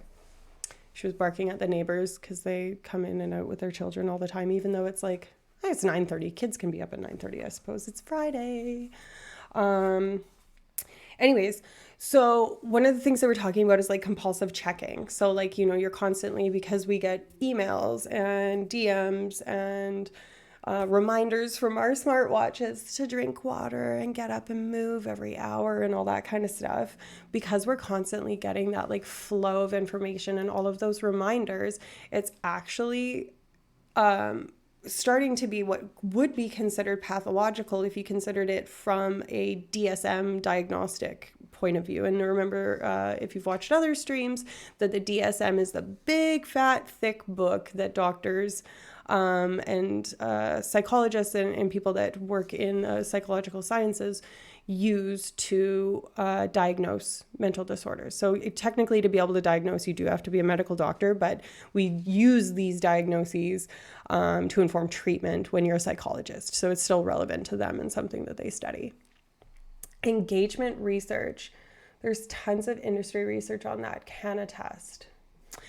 Yeah, so here's the thing is I was looking really for stuff that was about how it actually works in an individual capacity. Thank you, Grip, for putting that out. Yeah, DSM is the Diagnostic and Statistical Manual of Mental Disorders, and it's in, I think it's 5th iteration currently, and well overdue for a revision. But they're constantly revising it. And there was actually a really, really cool paper out recently about the crossover in the symptomatology between the disorders across the DSM. And basically there's like 9 things, I think, that are present in almost like more than 50% of the disorders. And it's things like sleep disturbances, depressed mood, anxiety, that sort of thing is basically present in most of the disorders, which speaks to one of the issues about like lumping versus splitting, of things, and whether or not we should be using a dimensional versus a categorical approach. But we've talked about that before, and that's not kind of the point of this. But the idea is, in terms of the internet and onlineness being so prone to checking multiple things on our phone, is something that would, in obsessive compulsive type disorders, be one of the symptoms that is indicative of an obsessive disorder. That's not to say that I'm not pathologizing checking your phone by any stretch of the imagination. I actually dislike when people pathologize ordinary behavior because I think that it takes away a little bit from people that are actually suffering from it. When people are like, oh my God, I'm so OCD about how my pillows are. Like, no, you're not. And if you've ever known anybody that actually has obsessive compulsive disorder, it's a rough thing. I actually dated a girl that had it, and she used to have to like check her doors and like her car doors a whole bunch, and would like lock the car door button like a lot while we were driving. And it was very mild what she had. But there's some people that have it really bad. If you've ever seen the Nicolas Cage film Matchstick Men, he does a fantastic job of depicting that. That's a great movie. That is an undersold movie. It also has, I can't remember the other guy's name. He was in 3 Billboards Outside Ebbing, Missouri as well. I can't remember his name for the life of me. I want to say it's Spike. It's not Spike. Who's this guy? Someone look it up for me. In any event, all this checking is borderline one of the symptoms of OCD. So that's potentially problematic. But also the fact that we're checking it and we get a little bit of a reinforcement boost from that. And there is data to suggest that our reward system is activated. They've put people in MRI machines and stuff like that and looked specifically at areas that we know are related to reward and addiction, such as your mesolimbic dopamine system, so your midbrain, middle part of your brain, so not the most recently evolved frontal cortex that makes us human beings, but the part that tells us this good, do more of that, this bad, do less that. In a really kind of broad terms is the middle part of your brain, meso meaning middle, limbic, we've talked about that before as well, is just, a set of parts of the brain that are relevant, usually to reward is what we're talking about in most cases. But this area is activated or shown to be activated in lots of research that looks at, what happens when you check your phone or when you get a notification kind of thing. You get a spike in activity in these same areas that you get activity spikes when you're, hitting your cigarette or your Juul or whatever, or, people having serious addictive issues or gambling disorders or anything like that.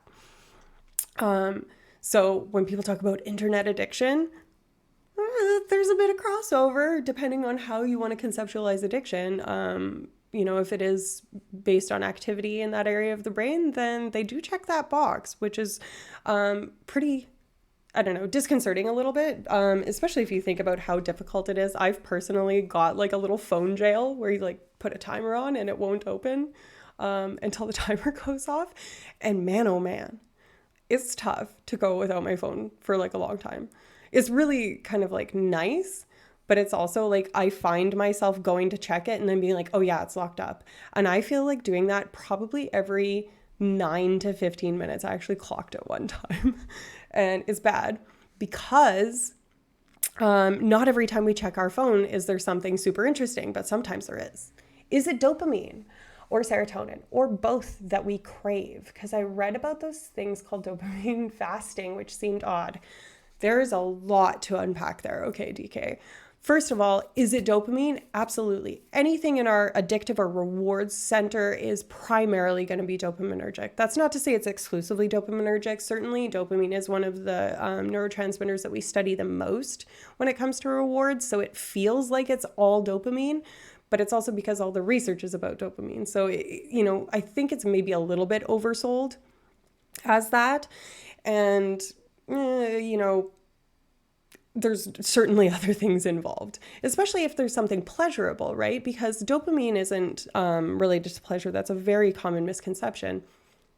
It is related to pleasure, but the main source of pleasure in our brain is actually from endogenous or internal natural sources in our brain, is what endogenous means, opioid systems. So that's systems that get activated when you take morphine, oxycodone, heroin, if you've ever tried that.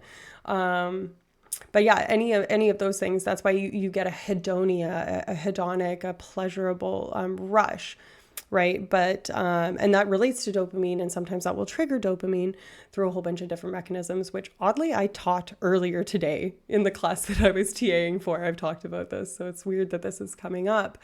But all of the addictive substances cause this increase in dopaminergic activity in this area. And that dopamine isn't saying necessarily that we enjoy something, but it is orienting us towards approaching it. And there's this kind of famous saying in the addiction research that liking and wanting are two separate things. You can like something without wanting it, and you can want something without liking it, though frequently they are crossed over. Serotonin is in the same family as dopamine. It's a family of neurotransmitters called monoamines. And the third one is norepinephrine, which is related to adrenaline, or noradrenaline is what it's sometimes called, depending on what family you come to, or what family of stuff you do this. A poll. Ooh, get a grip. Thank you. I can't see what it is. Hold on. How do I see it? Are you going to make it? Oh, please, could you go without your phone? Hiss the precious. I love this. Oh my gosh. Oh, do I not get to vote? Could I leave it for a day?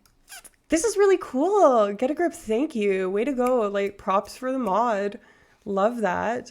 Anyway, serotonin is another of the monoamines, and it's definitely something that would be related in a modulatory capacity. So this is something where it's going to be kind of what I would say is like equivalent to directing traffic.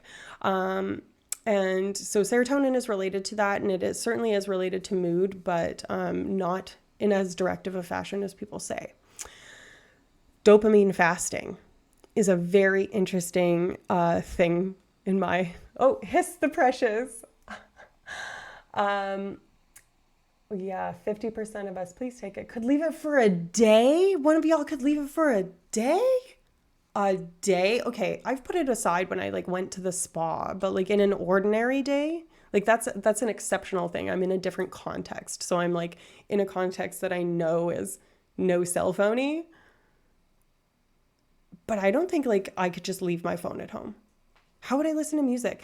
When they took away iPods and made it all in one thing, it was convenient a little bit, but I also would love the ability to listen to music and not have my phone with me. I think that that's like a huge thing for me. Remind me to not forget to talk about dopamine fasting, but I want to read Neil's thing. I'm opposite. Only check my phone maybe twice a day. That irritates my friends. Does it really? Is it because they couldn't possibly do it because they're like addicted to their phones? Yeah. Well, good for you. I mean, like, it's funny. I've even seen memes recently, like, that are like the amount of pride I get from putting down my phone to like pay attention to watch a television show or a movie is, crazy. That's what one of the memes says, which is actually true because I feel like very much the same way. I'm stirring up the chia seeds, you guys, and they're gooey. They're already gooey, but they're gonna get more gooey. I'm gonna let them goo up before we investigate. But yeah, I guess good for you for not being, super into your phone. What do you do when the rest of us are checking our phones? Does it annoy you when other people are like constantly on their phone? I know that annoys a lot of people. I have chia seeds all over me now. I couldn't get them all off my finger, and I just tried to like wipe them off, and it didn't work. Anyway, so let's goo up. See, remember before I couldn't tilt it without them like spilling out of the bowl? They're gooing up. You can see them gooing around. This is like Teenage Mutant Ninja Turtles' Secret of the Ooze. Has anyone seen that? It's got Vanilla Ice in it. He sings a song. It's like, go ninja, go. Anyways, that's a bop. So yeah, dopamine fasting is something that like I'd like to call the Roganites.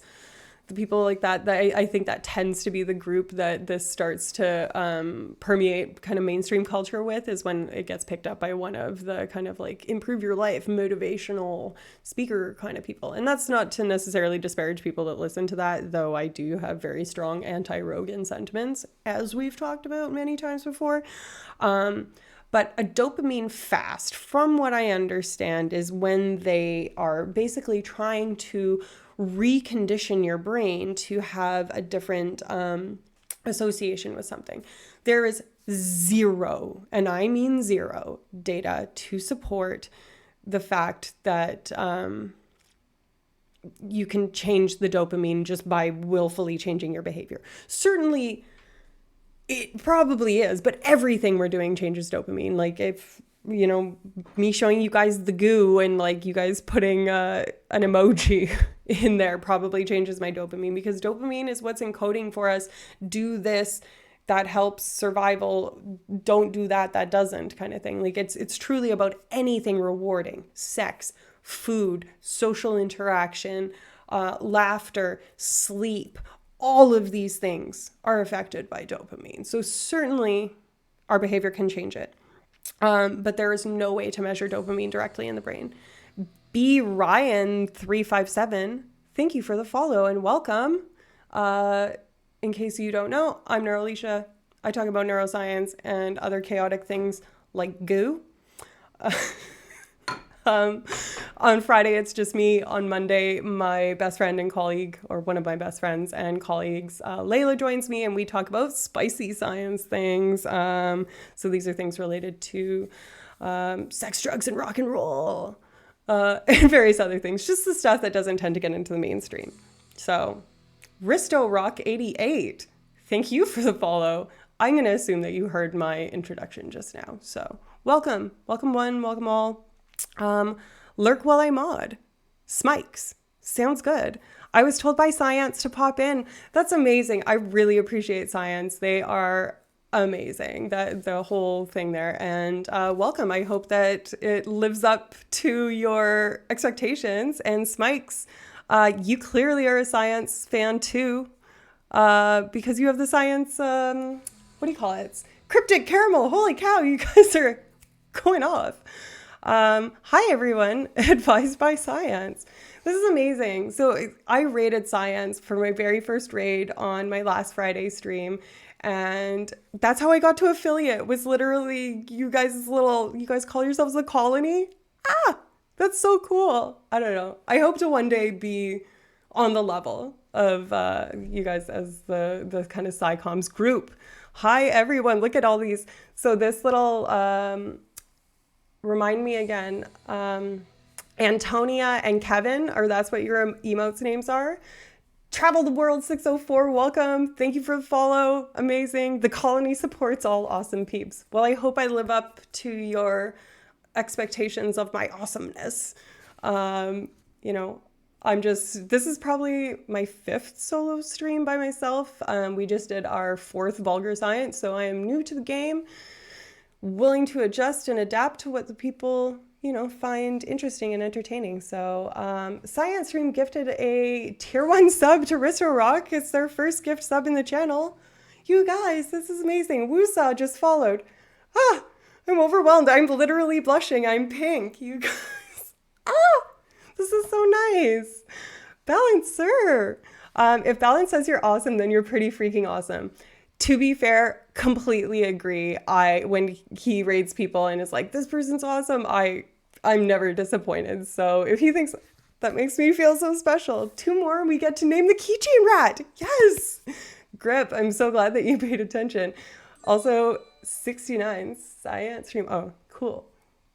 Balance effect. Thanks for the gifted sub. This is so cool.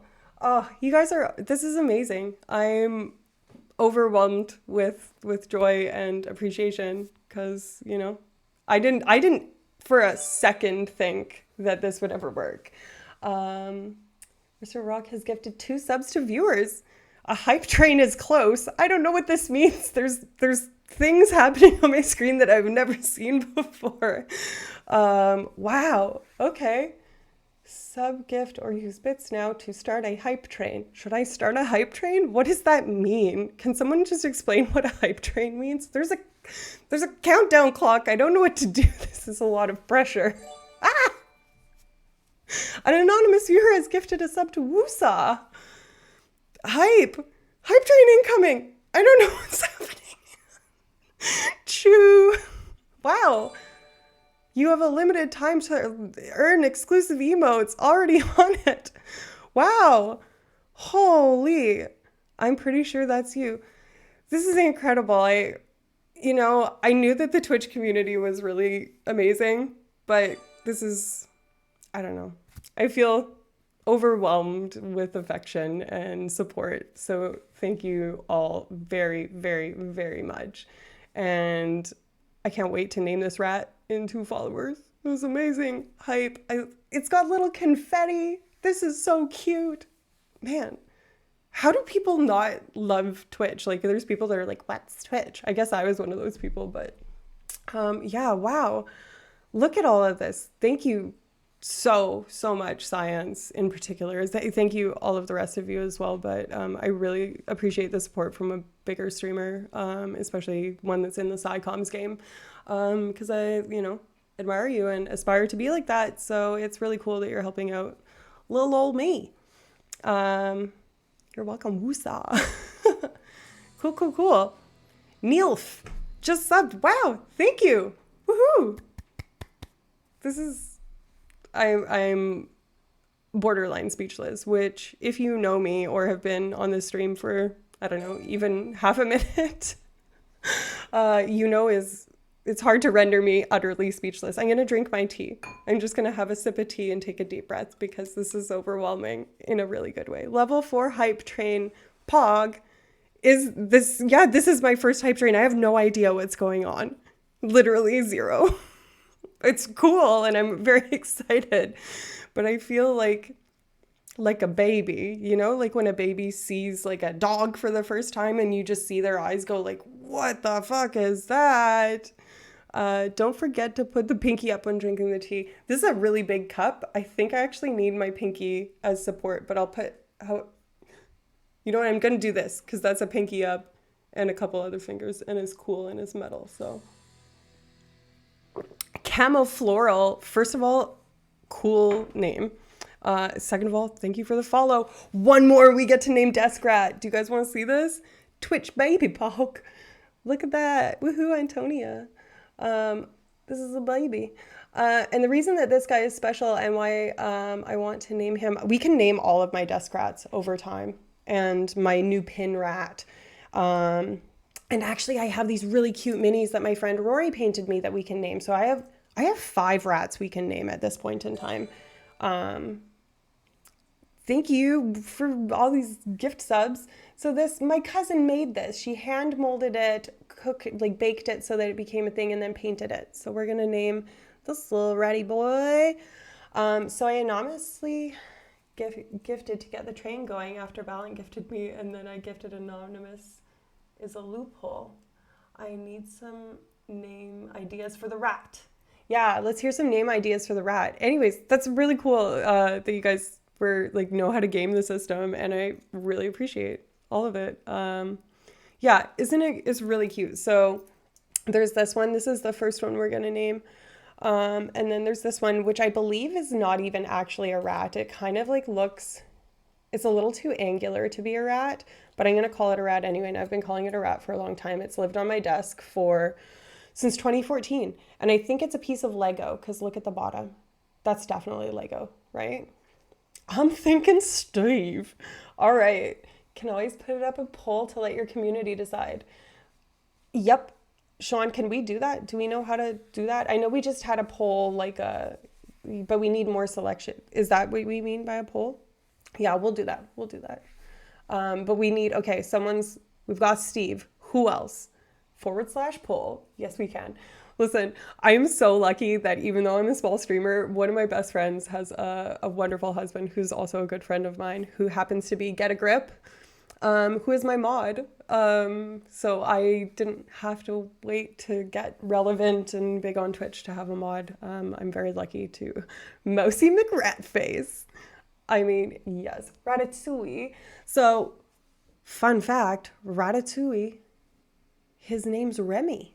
Did you guys know that? Lots of people call him Ratatouille, but his name's Remy.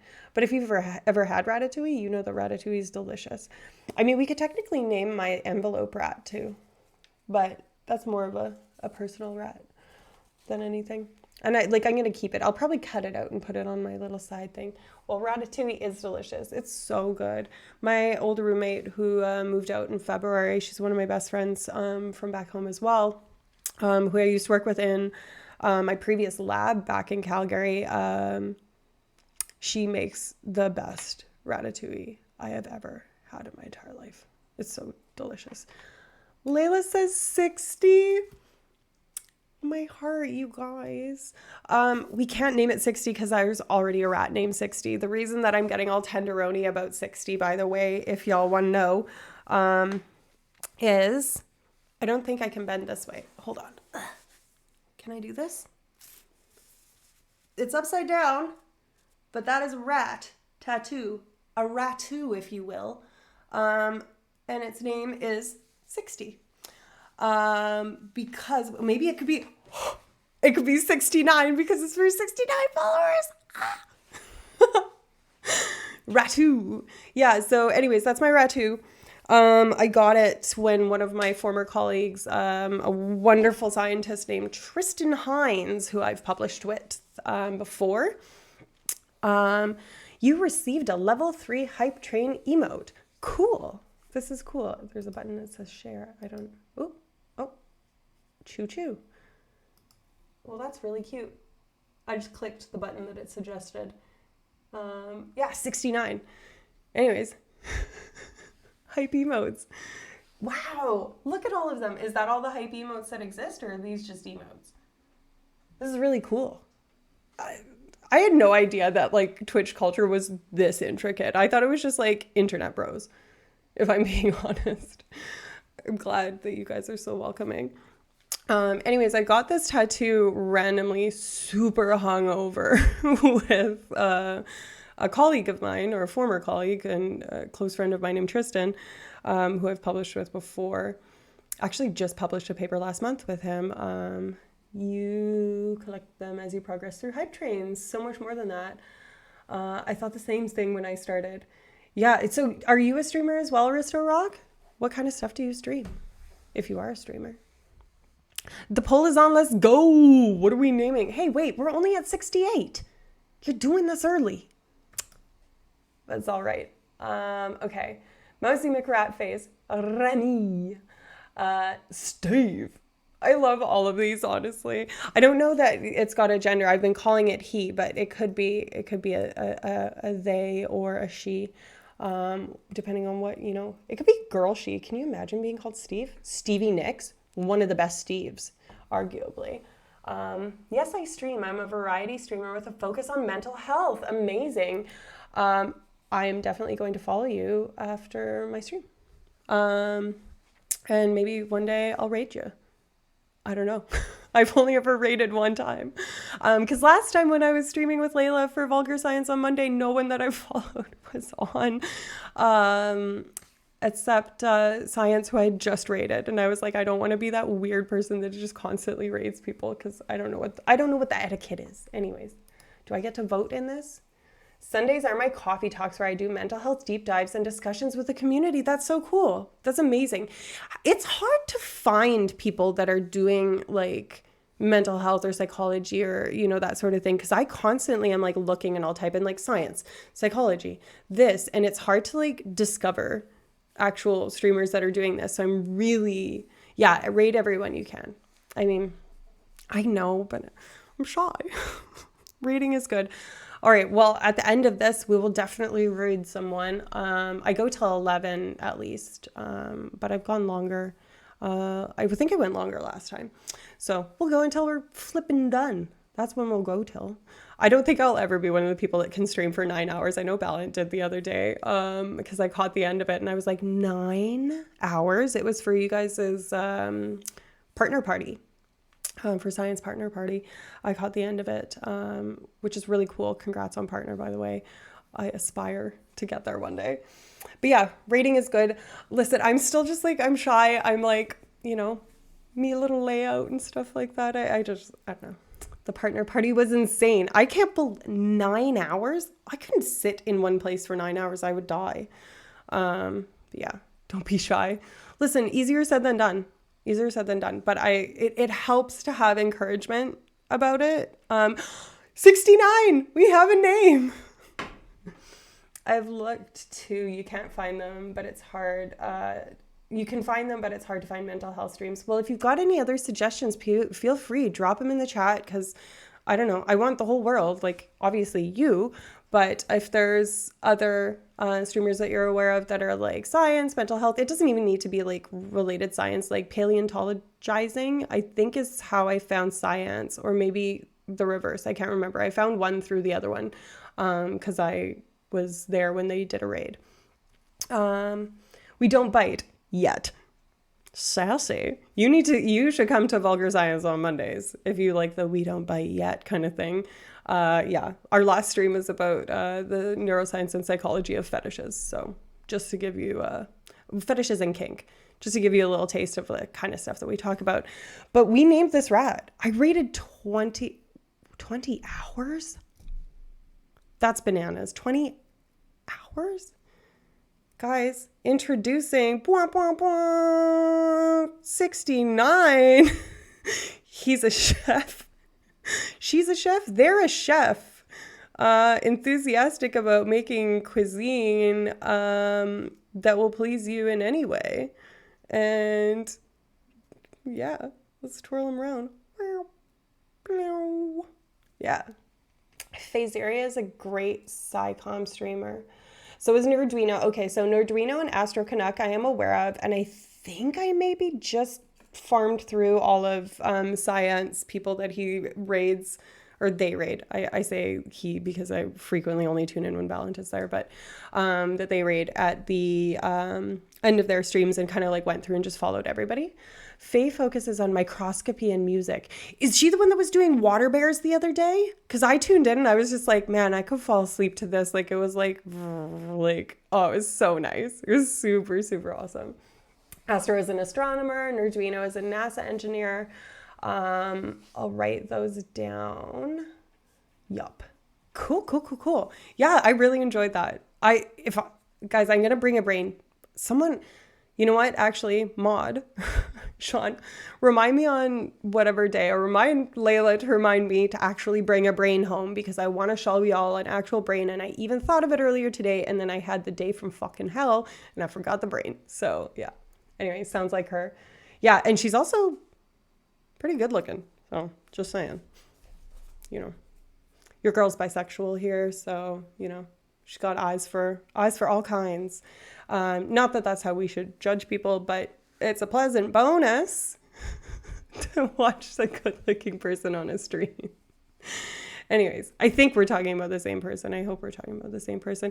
I'm so excited that we named this little dudette. I don't know if I want it to be a dude or a dudette. 69 though? That's cute. Thank you guys for participating in this.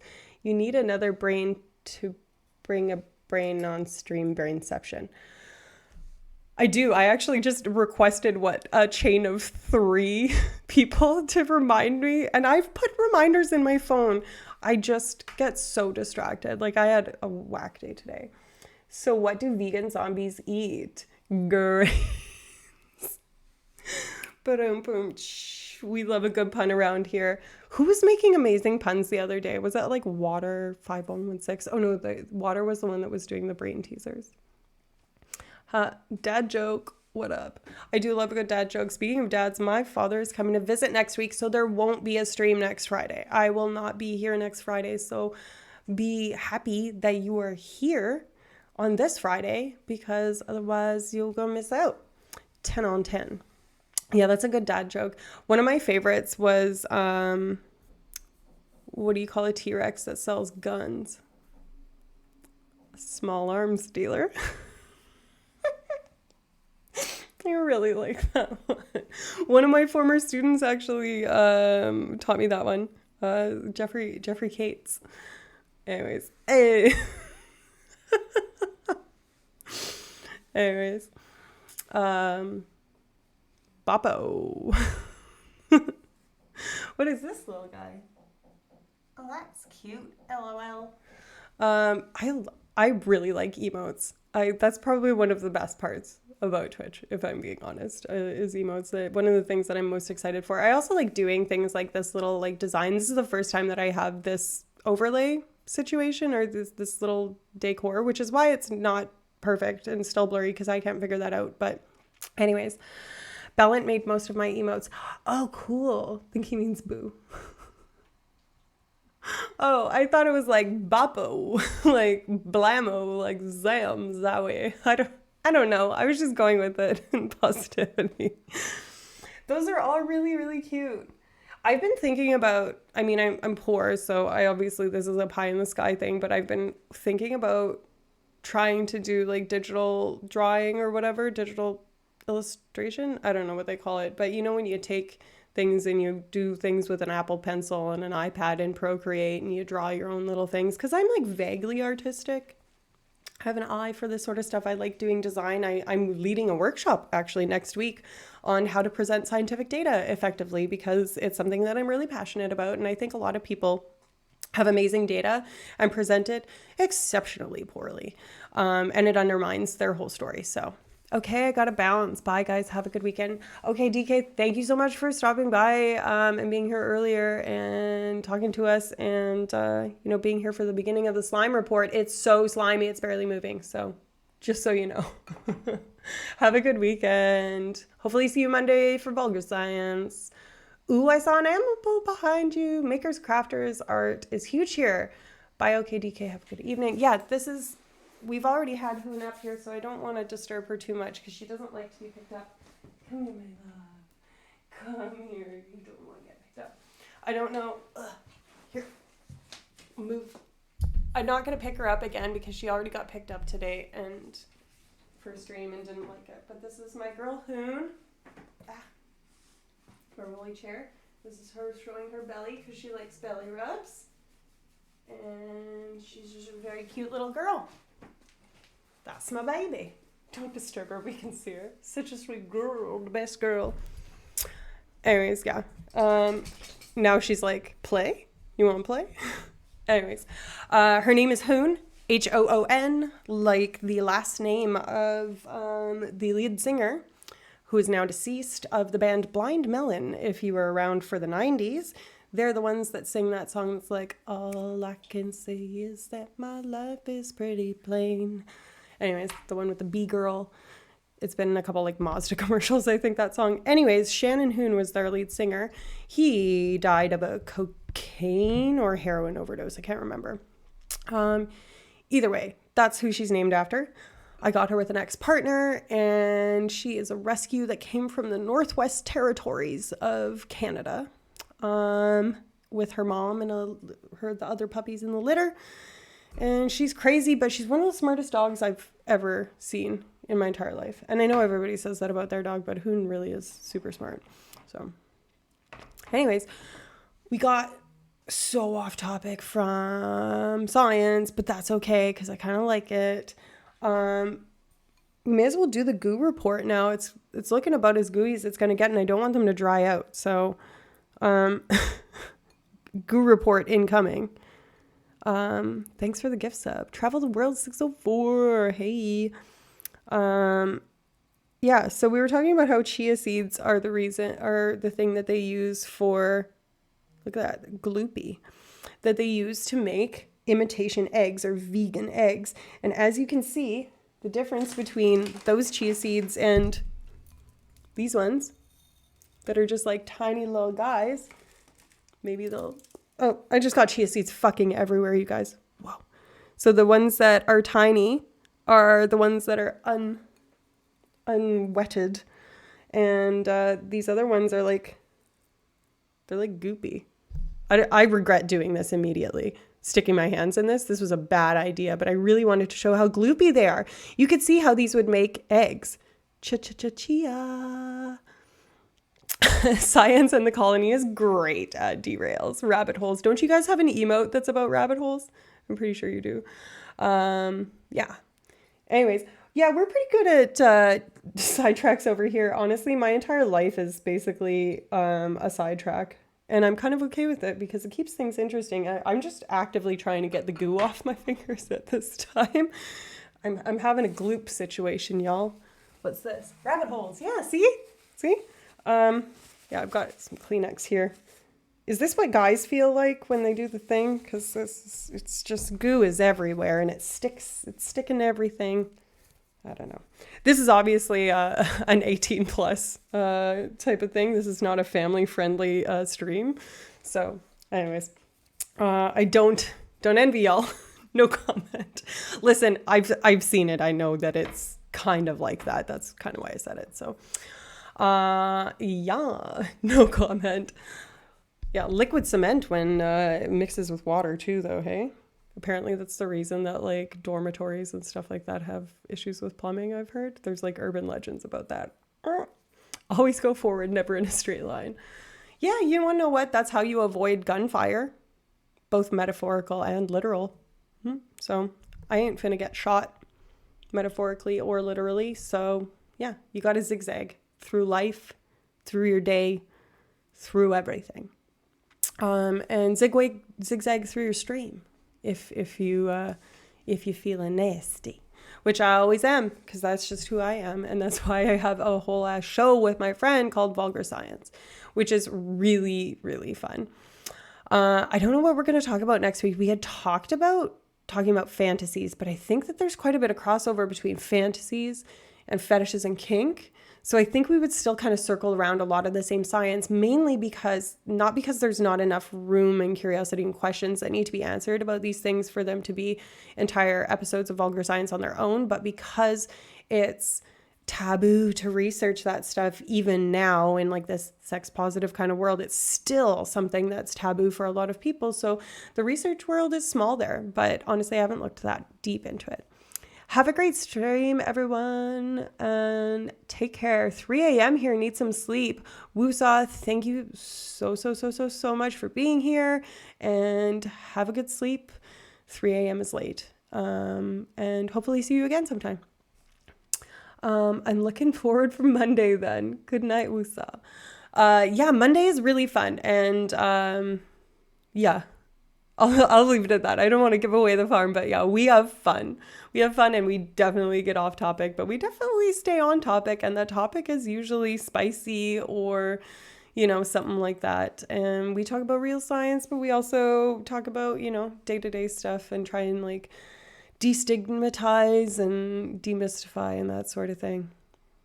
Talk about the stuff that makes people uncomfortable so that it makes people less uncomfortable to talk about it, Say the word vulva and stuff like that. Make all the boys go, whoa. I'm just kidding. Yeah, so we were talking way before. What's your focus in science?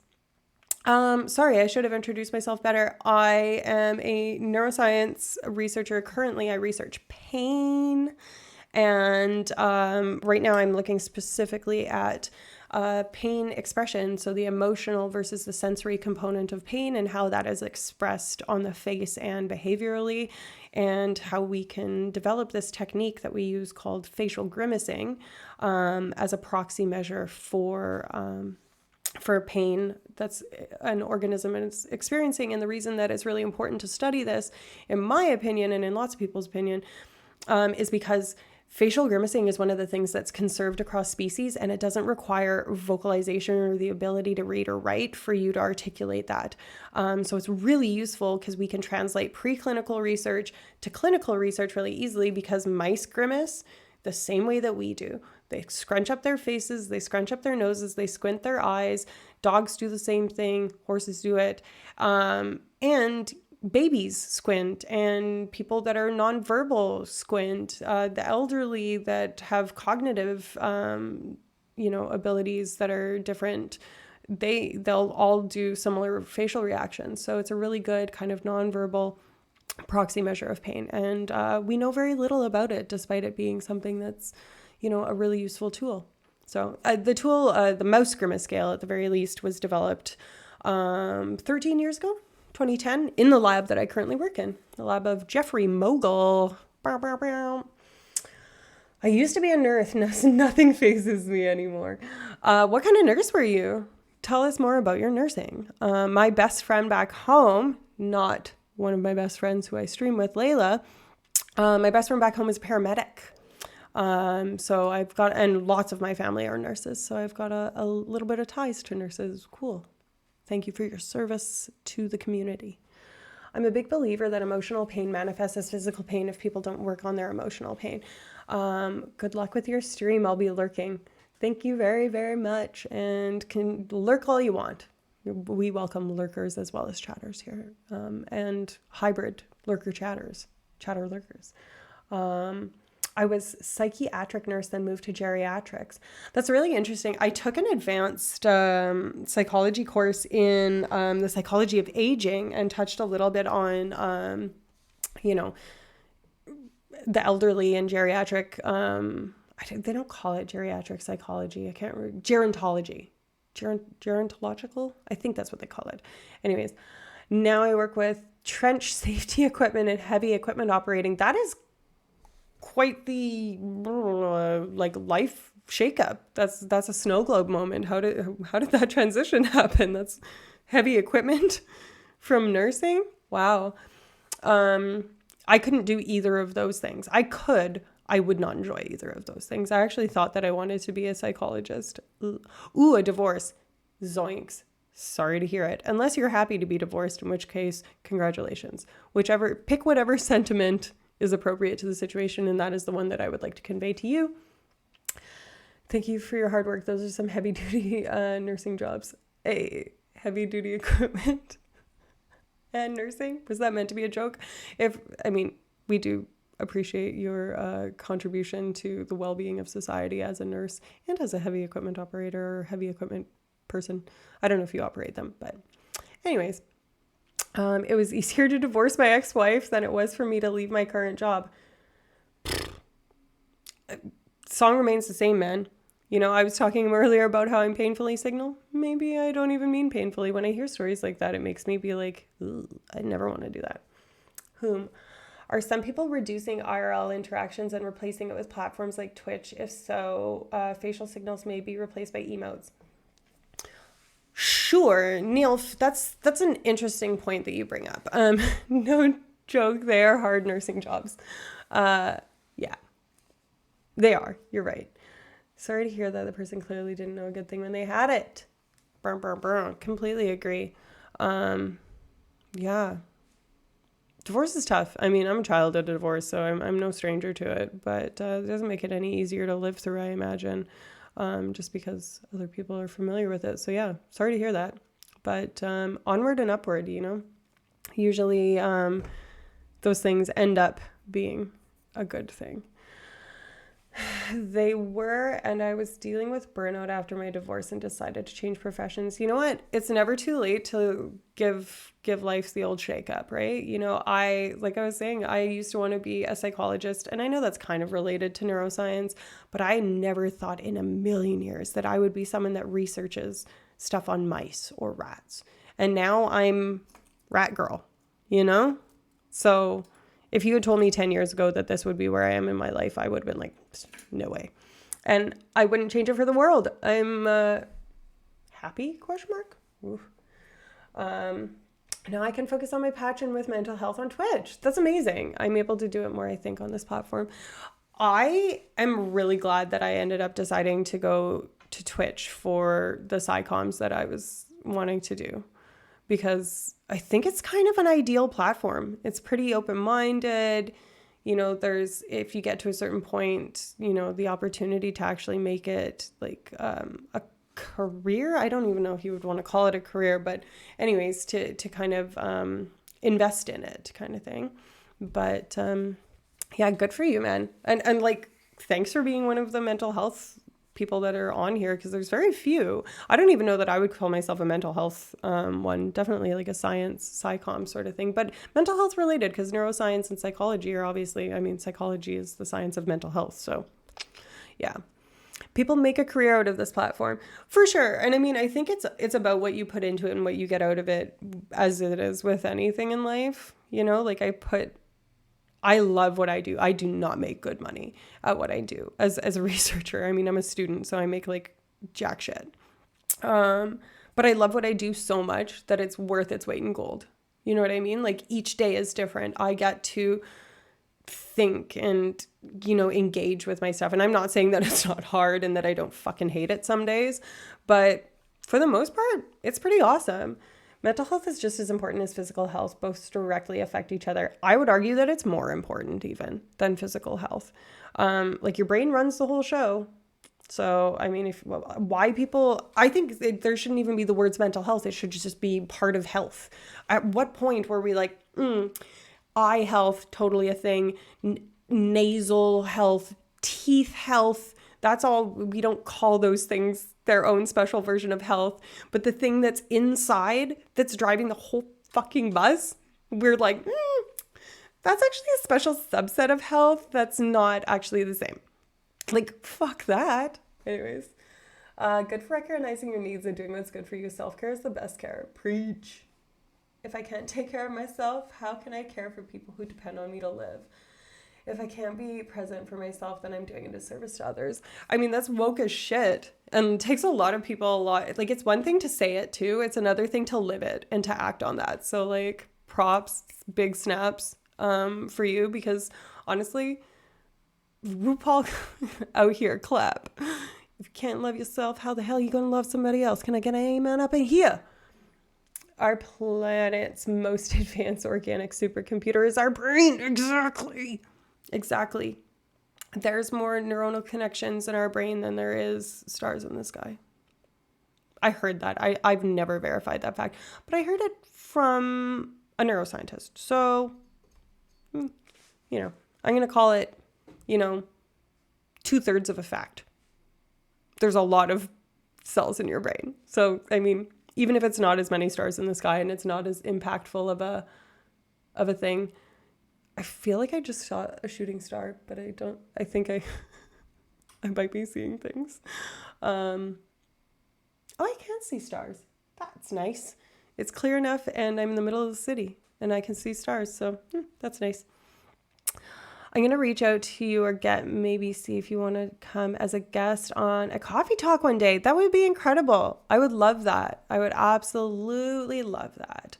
And vice versa. I mean, like, I know I ain't big, but Layla and I definitely talk about having people, especially on vulgar science, because we get a little bit more like specific with topics. Friday is kind of like my blah, I talk about whatever the fuck I want.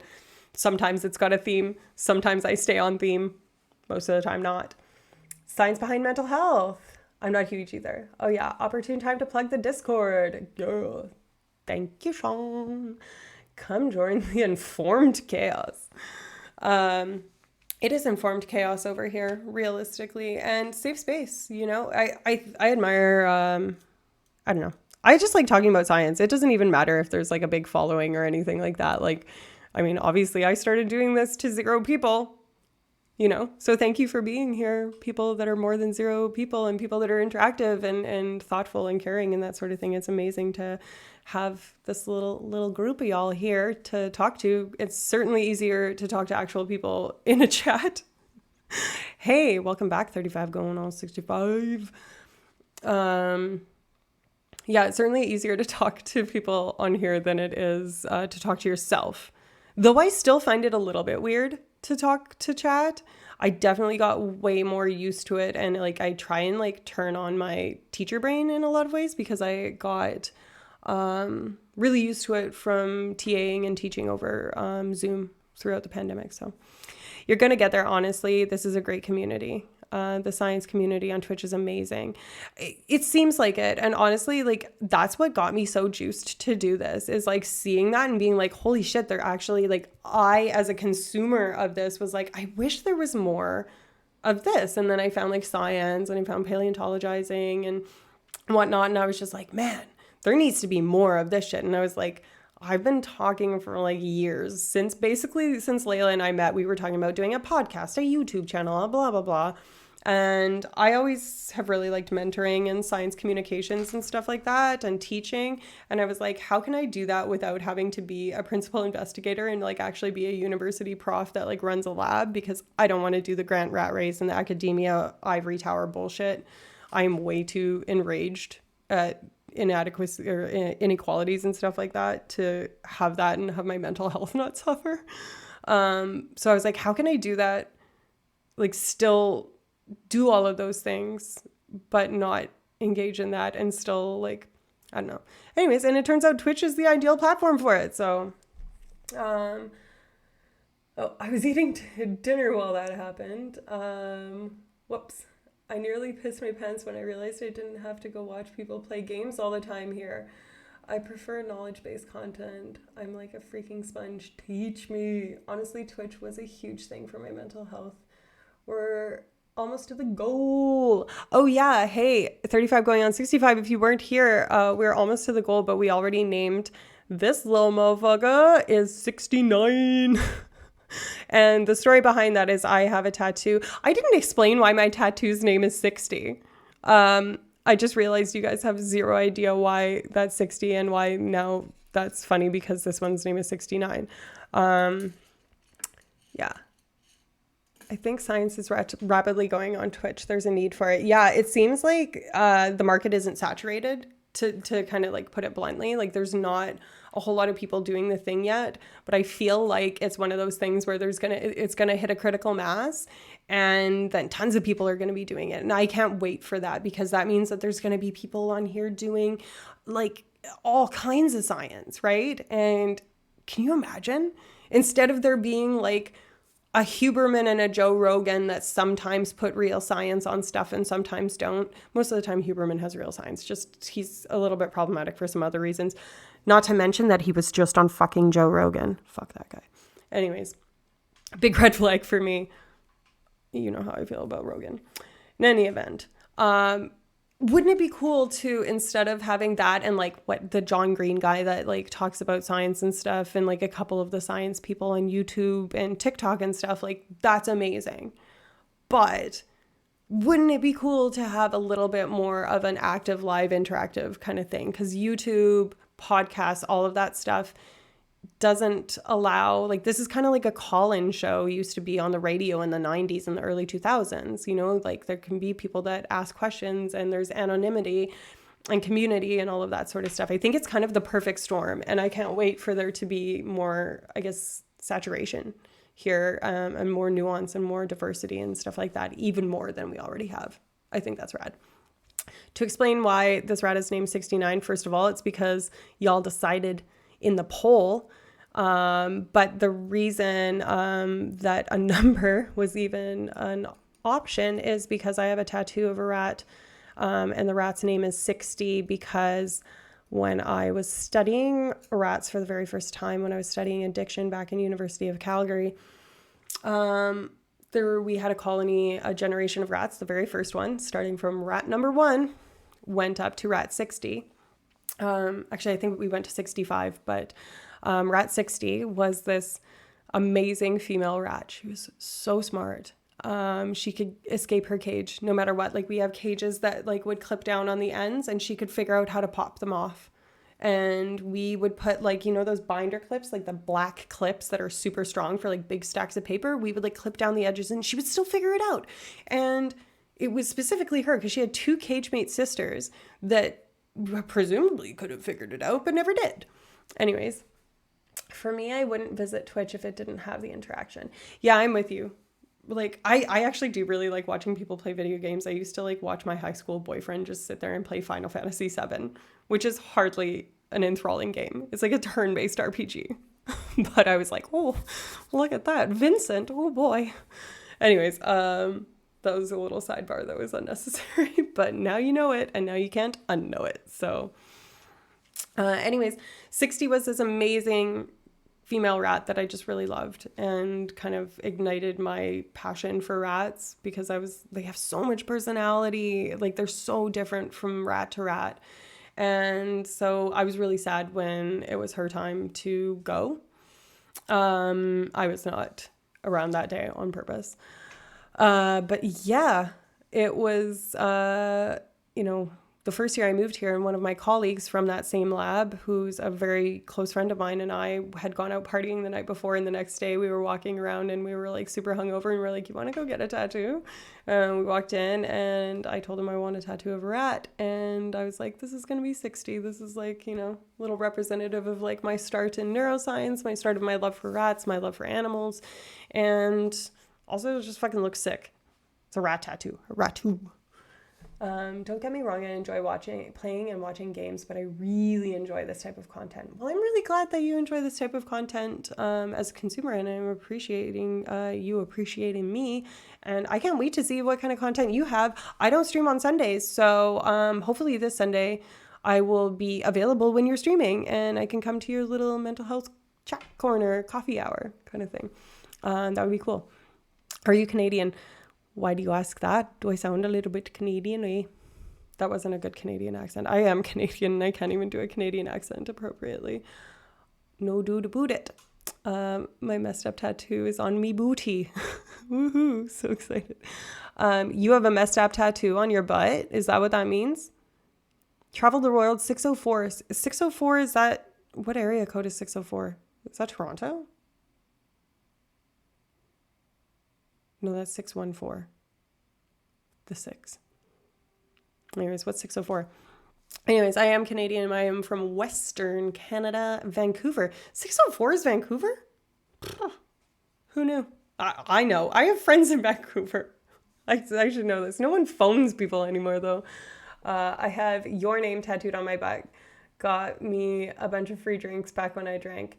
Are you completely sober at this point? If so, good for you. Yes. Cool. Well, yeah, I am Canadian. I'm from a far north Alberta. Lived in Calgary for most of my early adult years, from 2008 to 2018. Then I moved here in 2018 to do my PhD. And 604, definitely Vancouver's. Okay, but 614 is Toronto, right? That's why Drake calls it the 6, isn't it?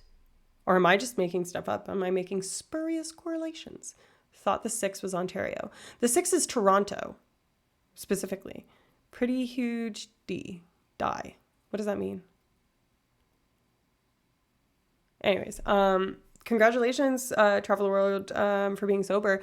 I am, actually, you guys, I'm going to check my streak count thing. I'm going to tell you how long.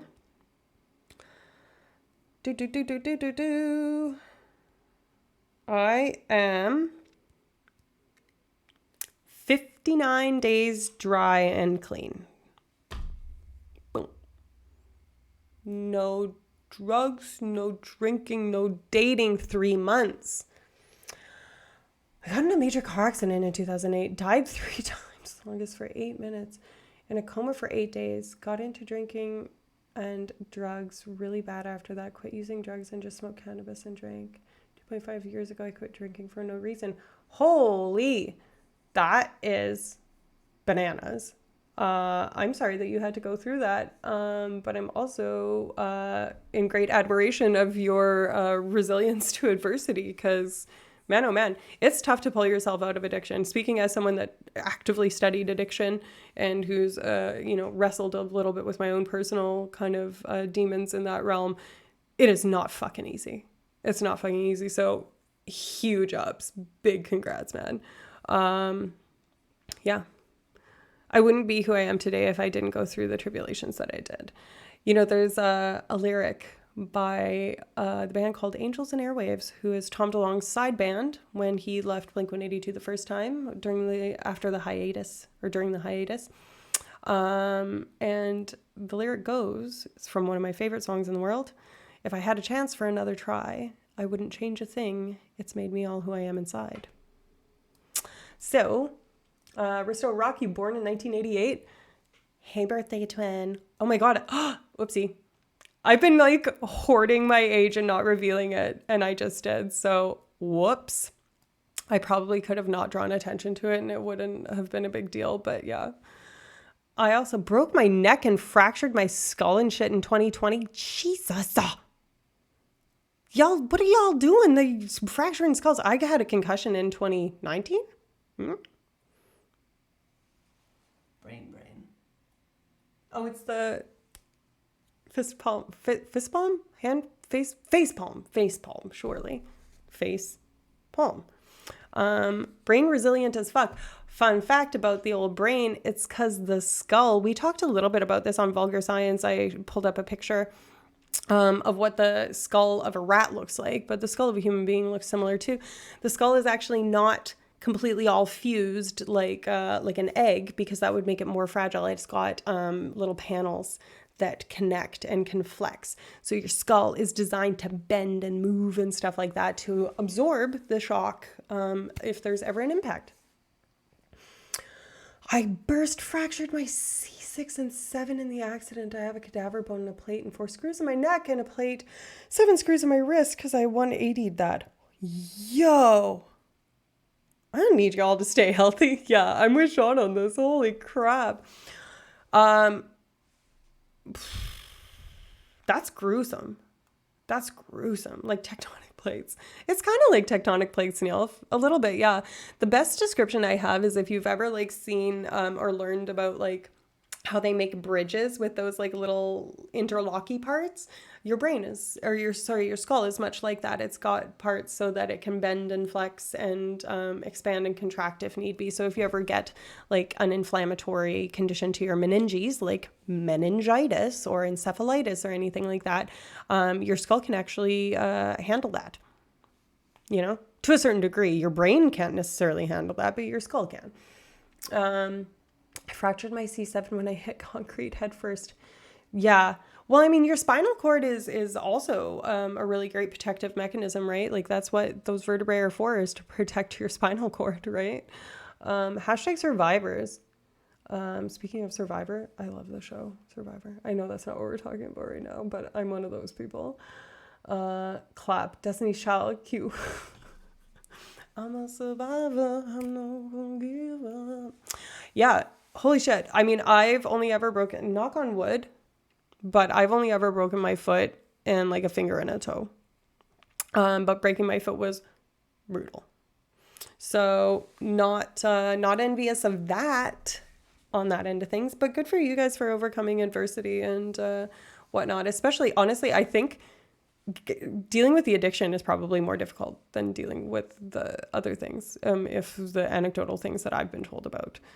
Here, hold my Gatorade. Please do not go out and fracture any more vertebrae if you don't mind, and don't 180 any more joints if you don't mind. If you guys could just do me a solid and not grievously injure yourselves, that'd be great. Yeah, hi, I'm gonna need you to not do that. I was born in 87 December though, so almost in 88. What's your sign? Are you a Sagittarius or are you a Capricorn? I know I talk a lot of shit about astrology, but I actually just kind of like astrology. We talked about this really early on in one of my first solo streams, but I am a firm believer that there is potentially as much science in astrology as a personality thing, not as a life predictor, but as a personality thing, as there is in some of the actual personality science psychometrics that are out there and touted as real science. But that is not necessarily an endorsement for astrology as much as a diss to psychometric personality psychology. I have a lot of problems with it. It's useful for a bunch of different things, as is astrology. Broken neck, wrist, thumb, nose 3 times, broke all of my ribs with the exception of floating ribs and a broken ankle. How are you, someone should study you. That's lots. That's a lot of things broken. I'm December in 88. I'm Sagittarius, Libra, Aquarius. Risto, did we just become best friends? Because Libra and Aquarius are air signs, and guess what your girl is? I'm an Aquarius, Gemini, Aquarius Sun, Gemini Moon, Aquarius rising. Air sign, which is why I'm so fucking weird, apparently. Sagittarius for life. Half of the men I've dated in my life were Sagittariuses, so I'm of two minds about Sagittariuses, but you seem to be one of the good ones. Oh, hell yes. Yeah. Anyways, oh yeah, should we check and see if my body is a dungeon door? No one's gonna know that reference because usually Muse clues. I haven't seen Muse in a while. He was the person that was there on my very first stream, and has been around ever since. But I know that he switched what he was doing for work or something, and saying that he might not be around for a little bit, or maybe he'll never come back. I hope he comes back. But anyways, the story behind Your Body is a Dungeon Door is CoStar, the astrology app, just puts the most unhinged shit. This is why I keep it. Because what it says today, there's a lot to learn from shadows. I'm sure they're being like, your shadow self, but just at the surface level, that's unhinged bullshit. So one time they said, your body is a dungeon door. What is that supposed to mean? Do people actually make life decisions based on this? They check that in the morning. They're like, there's a lot to learn from darkness. I'm going to turn off all my lights. What? My body is a temple. My body is not a temple. It's more of a temple now than it has been for a long time, though. I'm almost 60 days without putting I've been eating McDonald's, so I have been putting different types of poison. I'm also an identical twin. What? That's wild. How close are you with your twin? Most people are close with their twins.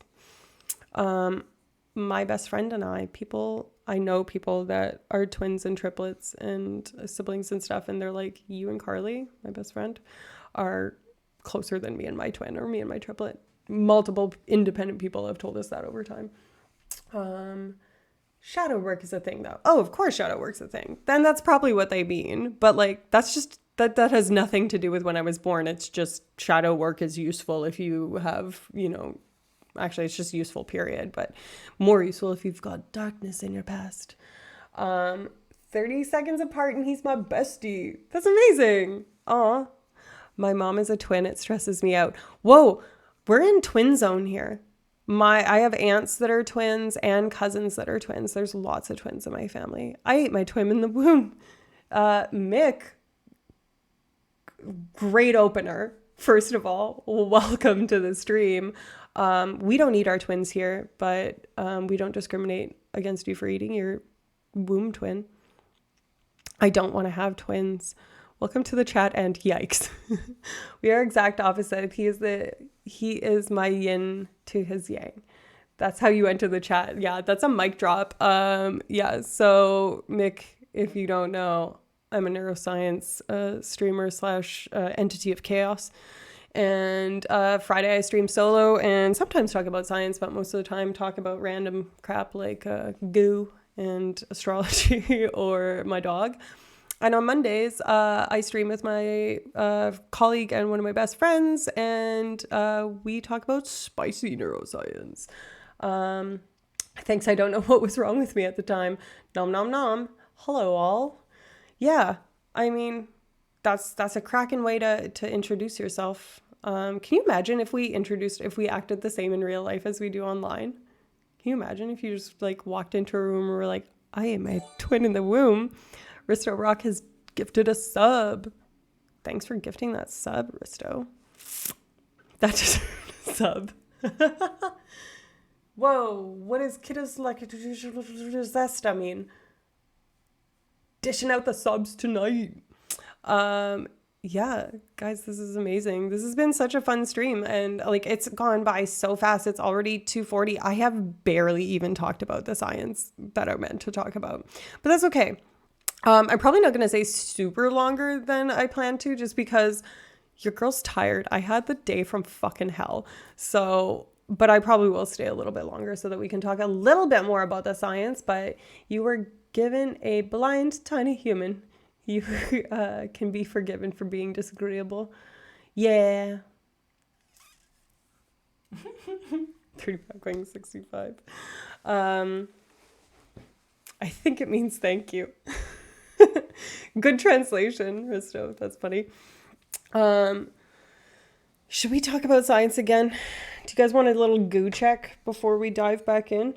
It's so gooey. Goo check. I lied. I never had a twin. Sorry for fucking with y'all. Well, fucking dear diary. This guy came into my stream and he said something about eating his womb twin, and then he told me that it was all a lie. I'll be talking about this in therapy, just so you know. Please don't with the goo. Listen, you guys are you guys anti-goo? Am I the only one that's into the goo? I mean, it's my stream, so if I'm into the goo and you aren't, I mean, suck it. Because I'm driving this bus, but how are you not into the goo? What's that goo? It's chia seeds. It's chia seeds. I was showing people how chia seeds are,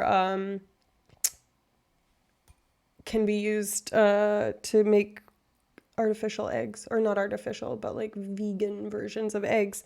Because they're like kind of slippery and slimy when you get them wet. They like puff up and get slimy, kind of like tapioca. A little bit. It's vegan jelly. It reminds us of something. Listen, that's only because I said it. Was anybody else thinking it until I said it? I doubt it. I doubt it. No one's looking at that and thinking about what I referenced, okay? If it looked like that, go to a doctor immediately. Immediately. Chia seeds, yeah. So I put chia seeds in my yogurt. And I eat yogurt a lot. Not judging. Yeah, we are a chia seed safe community here. LOL. Something bad happened while I was away. I think you probably already know what I'm talking about. Basically, okay, I touched the goo. I wanted to show how gooey it was. So I picked up the goo. And then I couldn't get the goo off my fingers, and I was trying to wipe it up with a Kleenex, and then the Kleenex got all attached to it, and it became just a disaster. And I said, is this what y'all have to deal with when guys do? And yeah. Oh, yeah, never that dark. I did watch a comedian earlier that was talking about, never mind, I'm not even going to get into it. Who is your favorite character from Trailer Park Boys? Are you asking me? Julian. It was Gooey, true. Bubbles. I'm going to reveal something that you guys aren't going to want to hear. I don't really like Trailer Park Boys. Just going to leave that. Those are some cute fucking kitties. I'm guessing that's a line from the show, but Bubbles is the only right answer. LOL. Yeah, I don't know.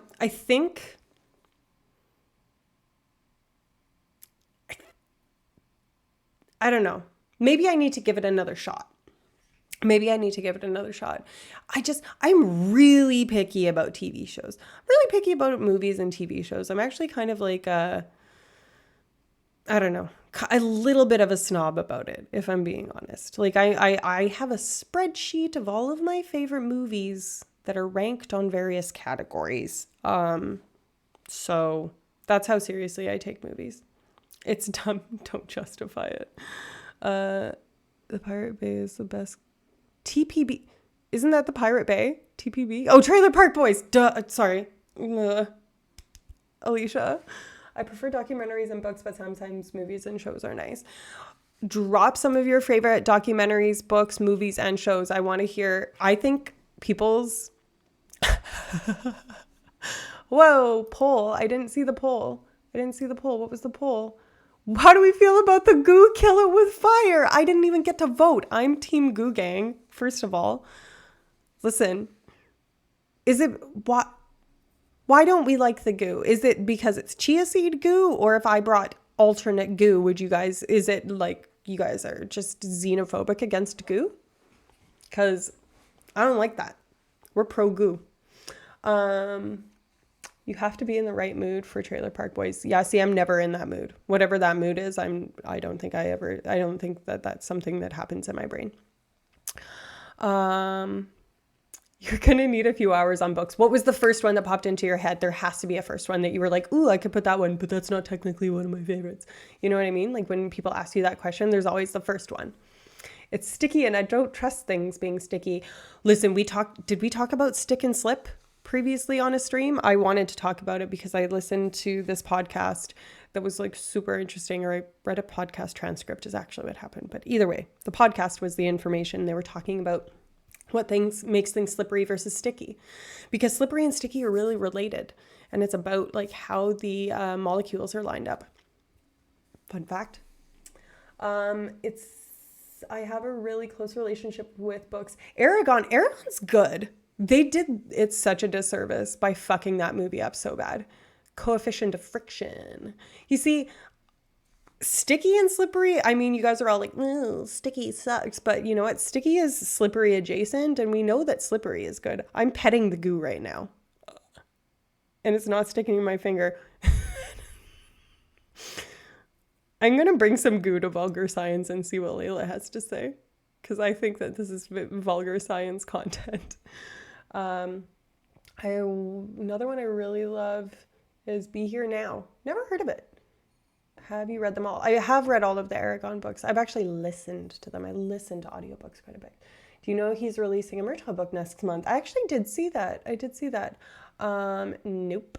Slippery is good. Kinky science. Exactly. Slippery is good. Sue Johansson would also say slippery is good. You can never get too much slippery. Science of Goodum. I've read those books more than 24 times. What if that goo is like the stuff in The Thing? Guys, what level of riot would happen if I ate some of the goo right now? Have you read The Fork, the Witch, and the Worm? Is that like a riff on the Chronicles of Narnia? The Lion, the Witch, and the Wardrobe? You would riot if I ate the goo? Astra Estiniono Seldwin Nero Trottingu. I don't know the language that well, but I think you said something cool. Don't do it. Big riot. 999 euro donation if you eat it right now. How much of it do you want me to eat? I'll eat it. I'll eat it. I eat this all the time. I eat this voluntarily. I own a 1.36 kilogram bag of chia seeds. This is not, I don't generally eat them alone. All of it. I mean, I could eat it. I'd probably have to get a spoon. I don't want to. There's only one person that's in favor of this. Everybody else is really bummed. No, it's a year after the fourth book ends and Aragon and Saphira have settled with the eggs and the elves and stuff. That's so cool. I might lie, though. Okay, I'm going to eat a tiny bit. Goo. Maybe I shouldn't lick my finger on stream. Is that terms of service? Should I not do that? Maud, can you tell me? My spoon is too big. I might lie, though. And you learn more about Angela the herbalist. I love Angela. What's her cat's name? I haven't read it in so long, man. I'm gonna get that on my Libby, like my library app, like tonight. You're fine. Just don't do it seductively. Listen, easier said than done. Okay. Everything I do is seductive. No, I'm kidding. Everything I do is whatever the opposite of seductive is. Repulsive. Okay. Oh, did you see that goo dangle? Okay, I know you guys hate the goo, but like, check this out. Look at it. It's wobbly. Look at that! Can you guys see how this would make artificial eggs? Look at it. Come on. All right. I ate some of the goo. Yeah, they're fucking delicious. That's great.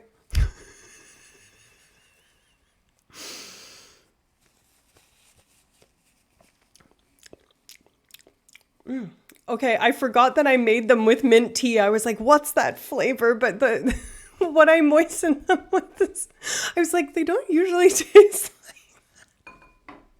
like that. Yeah. So that was the chaos portion of tonight.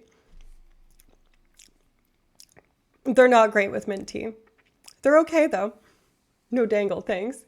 He explicitly said not seductively. That wasn't seductive. I dropped the goo into my mouth like a baby bird's mother. What's seductive about that? Come on.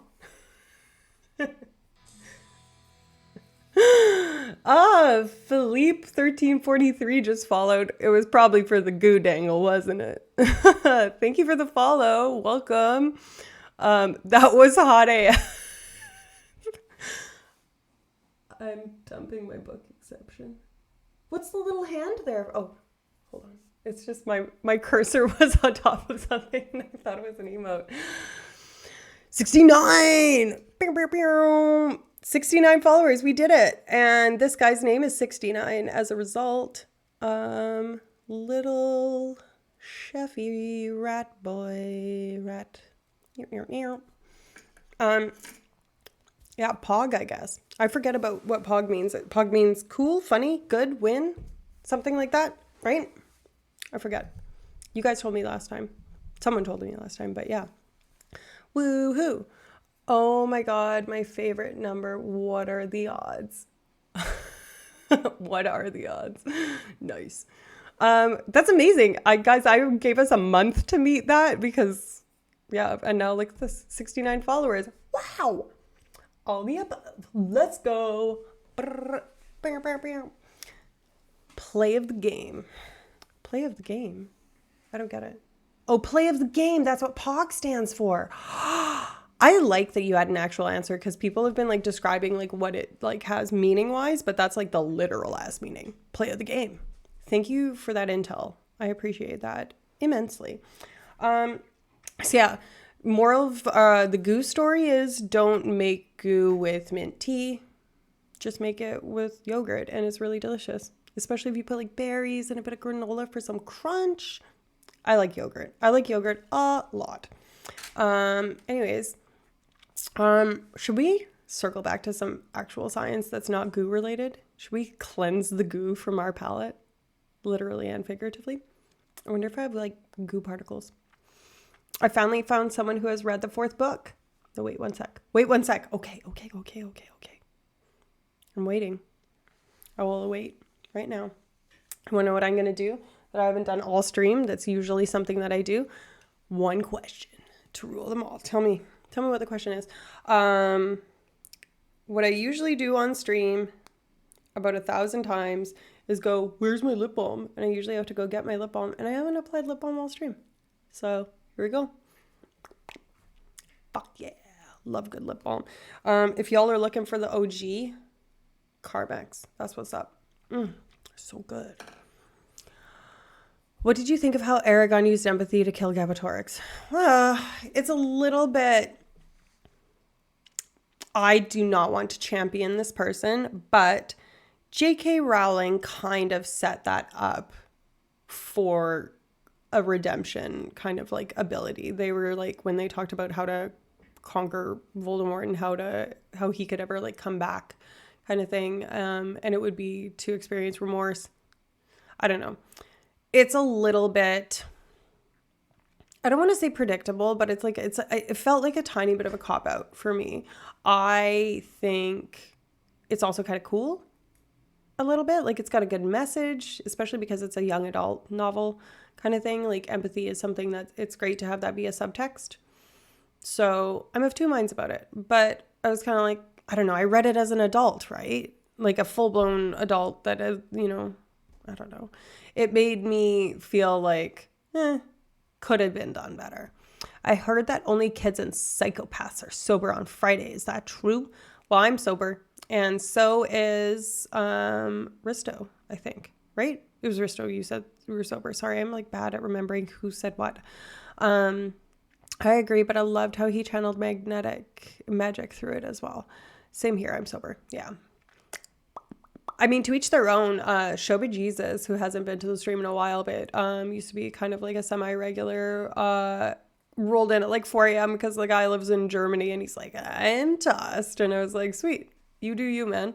As long as you're not hurting anybody else, live your fucking life. It's a free country. We are an open-minded crew over here. Also sober, Neilf56. Honestly, I'm high on life. I'm high on neon lights and streaming and science and 69 followers.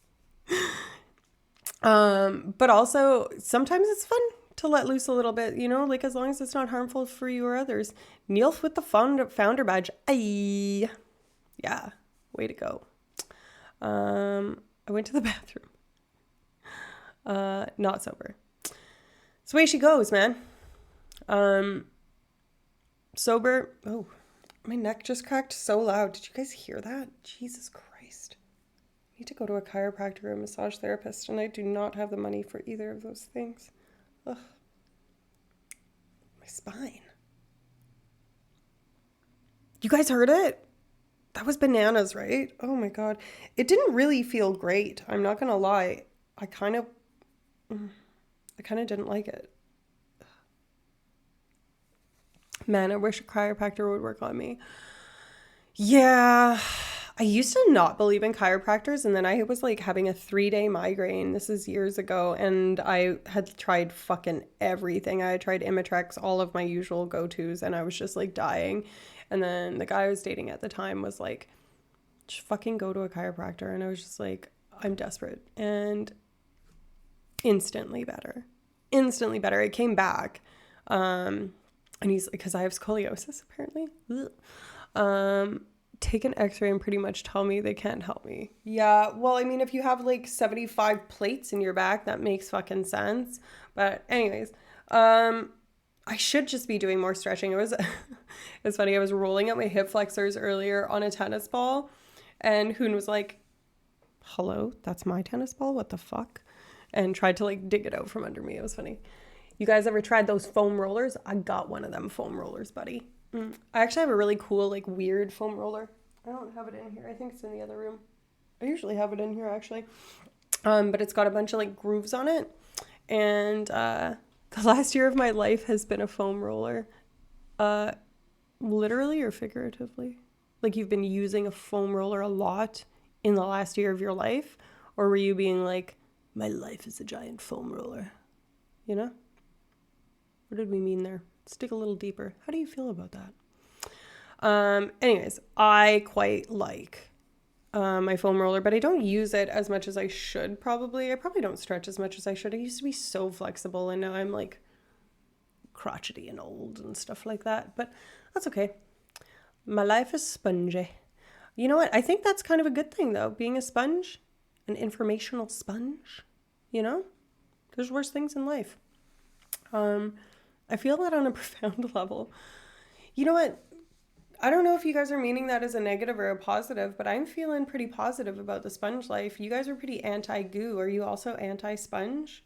Are we just anti-texture here? You guys want everything to be smooth sailing, smooth as glass, slippery as water. Weird world. I was offered 2 paths, grad school, RA, and psychology, or sailing instructor. Sailed away. No regrets. What? Hold on.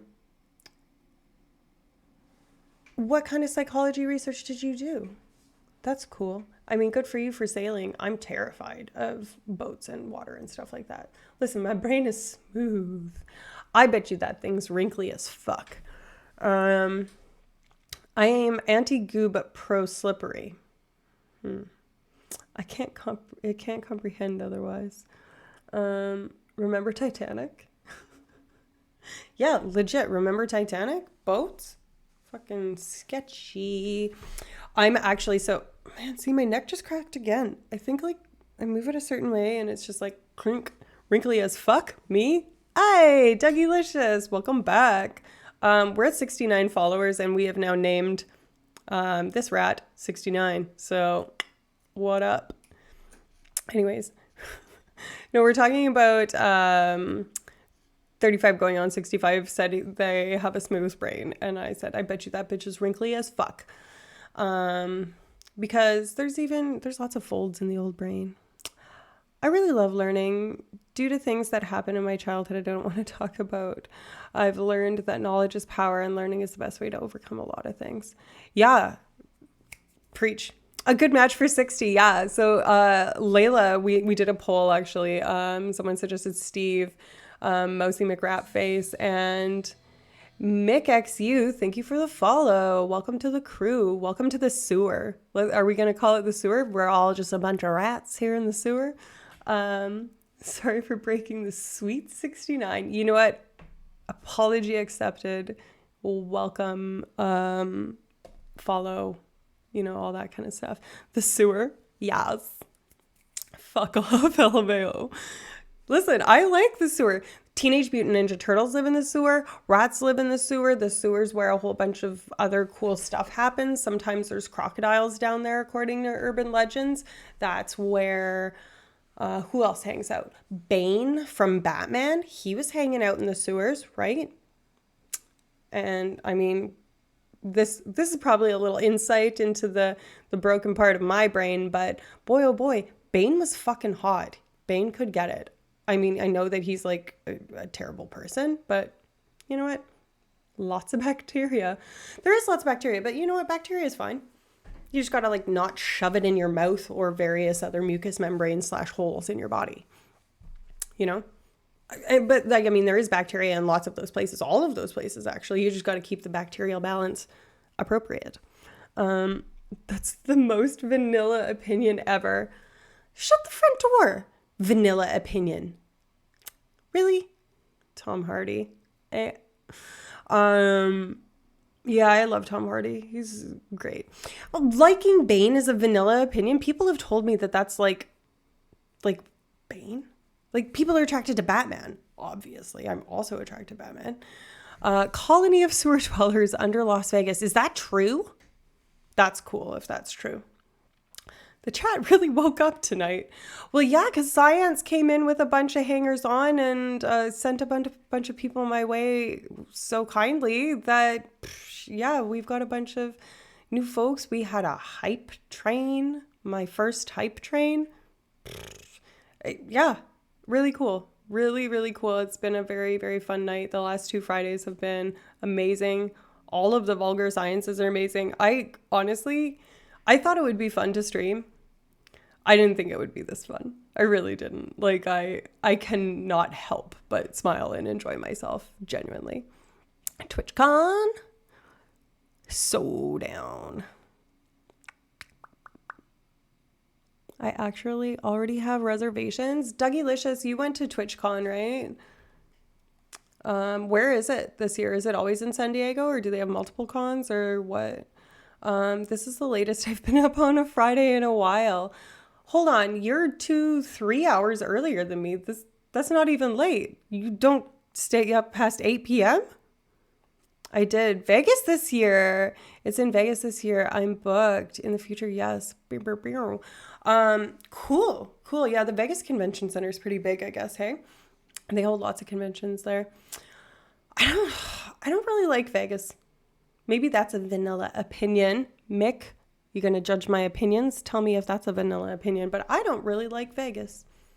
Kind of over it. I've had a lot of very fun times in Vegas, but like, I can't handle it. I need just a lot of stimulus, you know? And I'm like, whoa.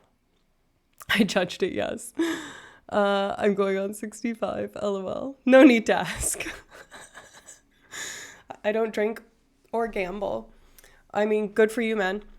Both of those things are wildly addictive, so I would prefer if it had stayed in San Diego, but I'm happy to try a new place. A few friends and I booked a villa. Oh, he fancy. I don't gamble, but Vegas has amazing food. Actually, one of the YouTubers that I follow just did like every celebrity chef restaurant on the Vegas Strip like video recently, and I was like, whoa, I didn't realize there were so many celebrity chefs. Truth Neilf. Worth it for the food. I mean, there's lots of places that have good food, but yeah, sure. I mean, Vegas is cool. I saw Blink-182 for my very first time in Vegas on their very first show that they came back from after the hiatus, which was really cool. And one of my favorite stories ever to tell people is I was there, we had road tripped there, me and my best friend Carly and one of our close friends Shannon had driven there from Calgary, Alberta, all the way down to Las Vegas for the kickoff show of their reunion tour after the hiatus. Womp, womp, womp. And then at the end of the show, this was at the Hard Rock, I think, Mark, the bassist for Blink-182, announces like, oh, Travis Barker's going to be going with DJ AM, because DJ AM, who's now dead, had a residency at the Palms in Vegas and played every whatever day of the week it was. I think it was like a Thursday. And him and Travis Barker had played together the Coachella that happened earlier in that summer, and it was like really cool. This is when mashup music was really popular too. So Mark announces to the entire concert that Travis Barker is going to be with DJ AM that night at the Palms, right? And we were like, oh man, we should go. But like, there's no fucking way we're getting in. He just announced this to like thousands of people. And it was probably already going to be packed because DJ AM is like a super popular DJ. Sorry, I'll read the chat when I'm done the story. I'm only about halfway into the story, but whatever. Buckle in, motherfuckers. So anyways, we were in Vegas and we were like, maybe we should try like and go. And we were like, we're never going to get in. But we had been at the pool earlier. And if you've ever been to Vegas, or if you know anybody that has been to Vegas, you'll know that they hand out lady cards. They like flick them on their fingers, and they hand out other like little promotional things to try and get people to go to the clubs. Like Hakkasan and all of these places. And they really want to keep the ratio of dick to pussy pretty equal. So they tend to have no problem getting a lot of dudes in there as usual. But they have trouble getting girls in there. So they usually give girls like free cover and one free drink, little like tokens and stuff like that to some of like the shittier ones that have like a lot of trouble getting a lot of people in there. But there's also like people that are just promoters around the city that will go and like scout out like young party girls to come to the clubs, and they have a special arrangement with lots of the casinos where they can go into the pool area. So Carly and Shannon and I are hanging out by the pool. And this guy comes up and he's like, what's up, ladies? This is before the concert. This is like earlier that day or the day before. And we're like, hello, can we help you? And he's like, my name's Jet. And we're like, excuse me? What? And he's like, I'm a club promoter. Are you guys heading to any clubs while you're here on their stay? And we're like, no, we're going to a punk rock concert or a pop punk concert. And, he's like, well, if you ever want to get into any clubs, you know, my name's Jet. Here, take my number. I can get you in anywhere. And we're like, okay, pal. See ya. Anyway, but we took his number. Yeah, Jet. Jet. Jet. Like Joan Jett. Exactly. What's up, ladies? Anyways, so this motherfucker, so we take his phone number. This is when I had like one of those like phones with a screen like this big with all the keys, like kind of like a BlackBerry, but much shittier. That's the type of phone that I was on, just to give you some time context.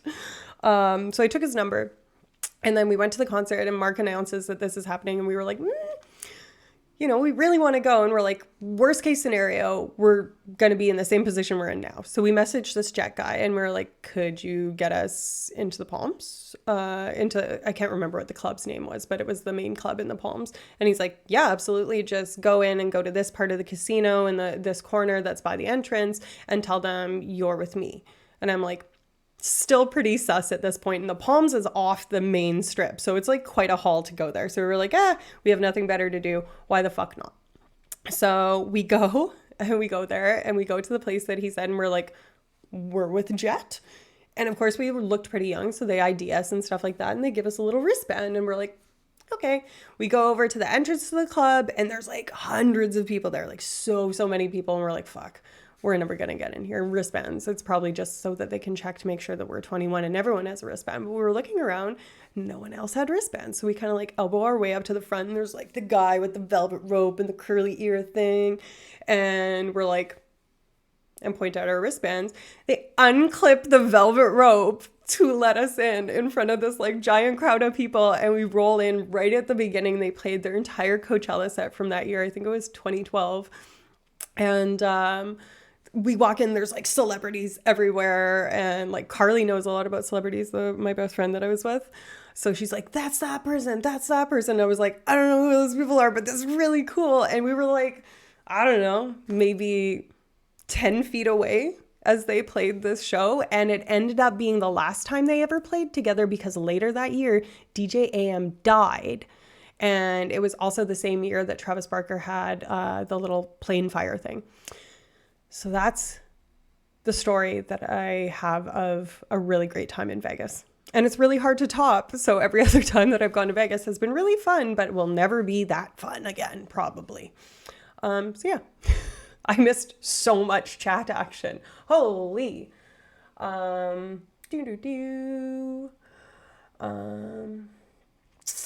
even is a villa? I've heard they have an amazing dessert as well. Aria's buffet is the shit. I thought it was a short village. Rat face, hilarious. We have 3 bedrooms, 3 bathrooms, full kitchen, living space. It's basically a huge apartment and a hotel. I got stood by a girl, I'm guessing you mean stood up, in Vegas. I also met Vin Diesel that same trip, and he walked around the MGM with me. You met Vin Diesel? What? Tokyo Drift. I was like 15. Yes, Red Rock Canyon is stunning. I meant it as a pun on food and dessert. Mark Hoppus, got it LOL. Sounds homophobic. What's up, ladies? Thought of you and Carly on the stairs is pretty badass, though. Carly, you mean Jabba? LML. Stop. If you know, you know. Honestly, if you know, you know. I know exactly. So you know Kenzie, too? 35 going on 65? By complete accident too. It's been fun going to check out Science. See you Monday. I am probably going to raid Science because I'm over 12 or over 3 hours. And I don't think I probably have anybody else that I follow online, because I don't follow that many people because I'm new. So I'll probably see you in there, and enjoy, and hi to the colony if I don't see ya. Ran into him looking for my dad, and then he helped me find my dad. Pretty fucking cool dude. No way. Vin Diesel helped you find your dad? That's amazing. That's such a cool story. I guess cool shit happens in Vegas. Maybe I said I don't like Vegas. And maybe I am changing my mind. Maybe you guys have talked me into Vegas. Maybe I'll go to fucking TwitchCon. I highly doubt that I will go to TwitchCon. I'm going to other conferences this year though, so... Bald power. Very important question. What is your favorite hockey team? The Boston Bruins. What's your favorite hockey team? Bald power. Get a grip. What is a hockey? Who's hockey? Bruins, Bruisies, Big Bears, Buddies, Boys. They're on a tear this year. They're fucking... But you're from Canada? Yeah, girl, I'm from Canada. You're probably a Canucks fan, right? Or you said you're from Vancouver? Did you say you're from Vancouver? Someone said they were from Vancouver. I don't know. Sorry. I'm really bad at remembering the facts. I just remember that they happen. I'm from Finland. Oh, well, that's not even close. Whoops. I literally have a love affair with reading books. I don't follow sports. Yeah. I follow NFL and I follow hockey when my team's doing well. I don't know. Finnish folks good at hockeys. Yeah, pretty good at hockeys up there. Lots of ice. Finland's cool. Pats. Yeah, I'm a Pats fan, Bruins fan. I'm Canadian and I do like the Bruins. The reason I like the Bruins is because when I was a little girl, I had a poster of all of the NHL hockey teams because I'm from a hockey town, and I think I got it from like my uncle who used to play for the town team. I've met Mark Messier, fun fact if you care about hockey people.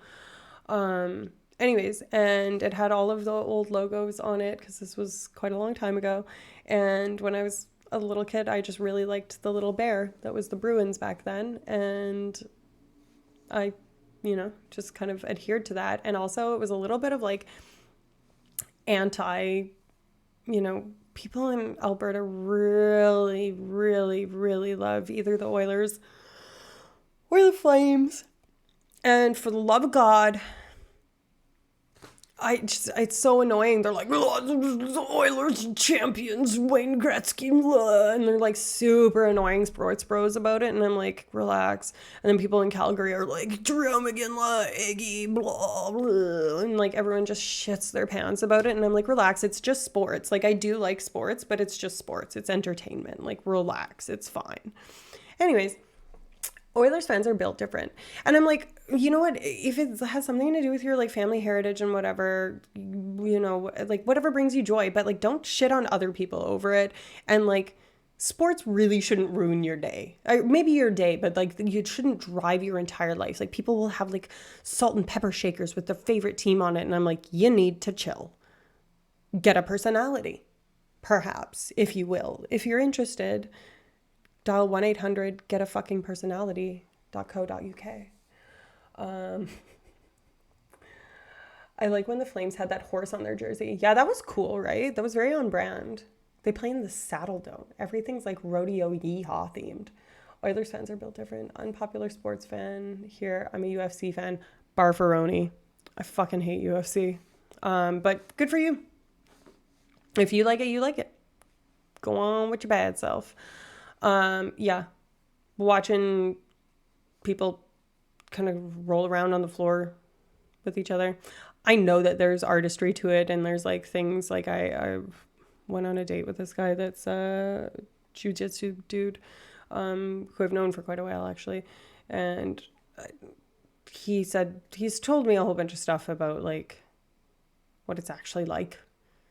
And that there's like important things, and I'm like, I just don't see it. It's like when people are like, I don't understand the NFL. And I used to be that person, and now I'm not. But yeah. Anyways. I like a nice badminton. Gentle. JK, I miss rugby. I bet you do, man. Yeah. That was an interesting little like bleep. Speaking of rugby, Noah's coming back soon. What did Mitten do to be so... The mitten? What's the mitten? What's mitten? What is that? Someone explain that to me. That little emoji is really cute. Noah. Oh, that emoji was for Noah. Okay, you guys, I'm getting kind of tired. So give me suggestions for what you want me to talk about next time. I'm probably still going to talk about this science the next time because I didn't get to all of it and I don't have the bandwidth to like get back into it tonight. But if there's something else, I was thinking it would be cool to talk about dreams. It would be cool to talk about addiction. Of course, I love talking about addiction.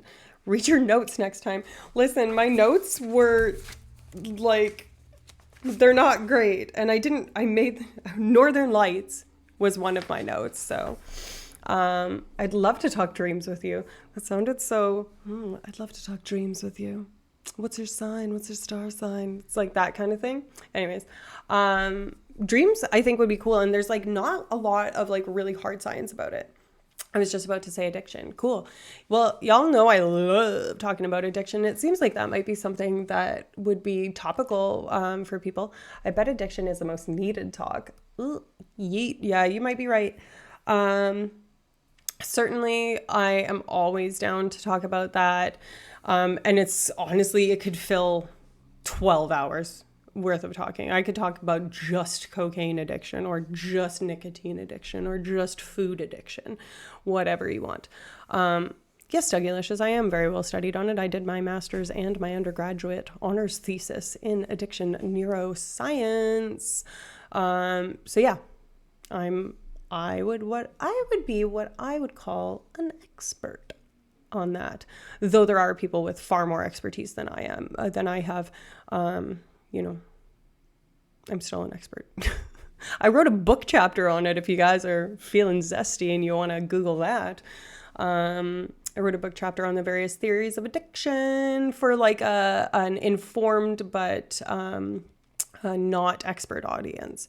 So you need to know like a few terms and stuff like that and know like what dopamine is and that sort of thing. But for the most part, it's meant to be like accessible to like it's meant for undergraduate university students to learn about theories of addiction is the way that we wrote it.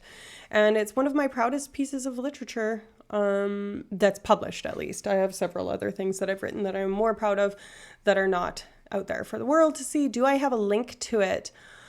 I don't know if it's open access, if I'm being honest. Let me check. I have a link to it. Can you put a PDF in this? I could put a PDF in this. Hold on a second. New window. I don't know. Let's go to my Google Scholar.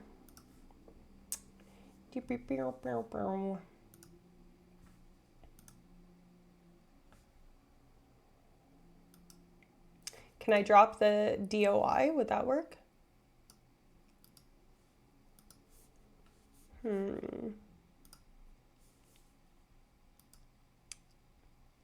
Maybe something for the Discord. Should I not put a link in here, Sean? Is that bad? I mean, it's just a link to a thing. Anyways, I can put it on the Discord, but I'll also put it here. It's just the digital object identifier. So I don't think that's not bad, right? Okay, there you go. That's the DOI for it. But I don't know if it's open access. So it might be something that I can put in PDF form on the Discord as well. Maybe I could put a little channel question mark. Is that what Discords have? Like the little sub doodads? Maybe I could put... It's open? That's amazing. Yay. Okay. Anyways, yeah, I wrote that. And even though I am not listed as the first author, I actually am the primary author. The reason I'm not listed as the first author is because my friend Mike was invited to write this book chapter, then asked me if I wanted to write it with him as the primary author, doing most of the composition in collaboration with him and a colleague of ours, Patrick. Oh yeah, the summary. So the what do you call it? Did I just move my whole thing? Whoops. Sorry. Anyways, but if you're the invited author, you have to get listed as first author. So yeah, I'm not listed as first, but I am first. So my only concern is like a level of doxing because it has your government tain. Yeah. But here's the thing. It's a science stream. Like I want people to be able to access my science. Do you know what I mean? And like my Twitter has access to my science and stuff. And like my name is my, thing in science. Like people will know you as like Zumbush et al. Like, oh, have you read the new Zumbush paper? If you get famous enough. Right. So I've kind of like thought this out. I've thought really hard about the doxing thing. So, yeah, I mean, it is a risk, but I also am doing this to make my science career broader. So if you're comfortable with it, no problem, just to make sure. I appreciate you looking out for me that way. And I definitely, I thought about not revealing any of that on here. And then I kind of, I don't know.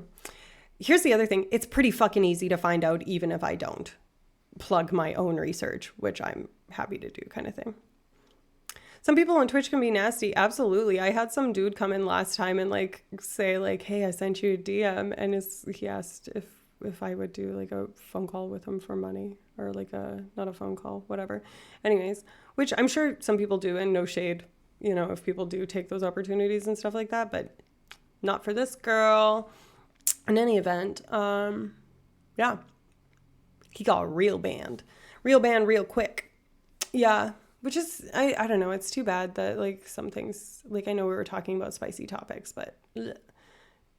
Big ban hammer, Berg.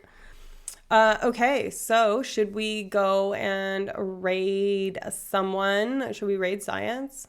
That's who I raided last Friday, but that's okay. I don't remember how to do that, and I also switched to slobs from Twitch Studio, so, oh, big band hammer energy. Hilarious. I don't know who else I have online. Let me just look. I don't follow that many people yet, so I don't know if I have people that are online that are not Science. Okay, I have Julian Solomita, which, oh God, no. Julian Solomita is Jenna Marbles' husband, so obviously not gonna raid them. Have a great weekend. Thank you so much for all of y'all's contribution to everything. Oh, Astro Canuck is on. That's someone that Science recommended. You know what? Maybe we should raid Astro Canuck. I don't think they know me, but oh God, how did I move my screen? I don't understand how I keep doing that. Okay, let's raid Astro Canuck just for shits and giggles. All my people I would suggest are gay gamer nerds. Honestly, we're fine with that. You're a gay gamer nerd, and I love the shit out of you. So. They don't know you yet. Astro is awesome. Okay, well, Risto, cool. You can help segue. You can help smooth me in there, because I've definitely watched their stream, but I lurked it, so they won't know my screen name or anything. Yeah, have a great weekend, everyone. I'm gonna bring all 5 of you with me. Okay, so you go raid /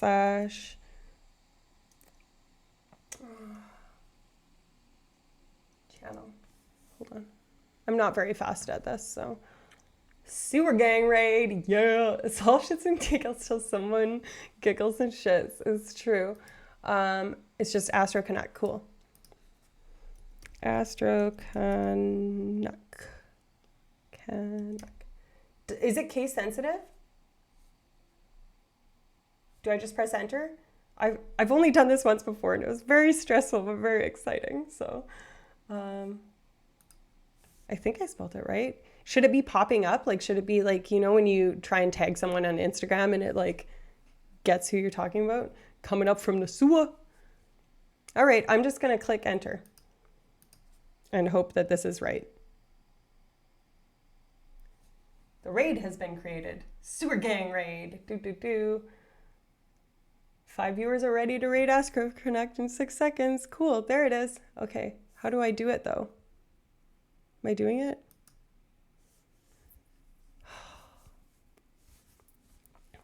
Raid now. Guys, I don't know if I'm doing it right. Ack.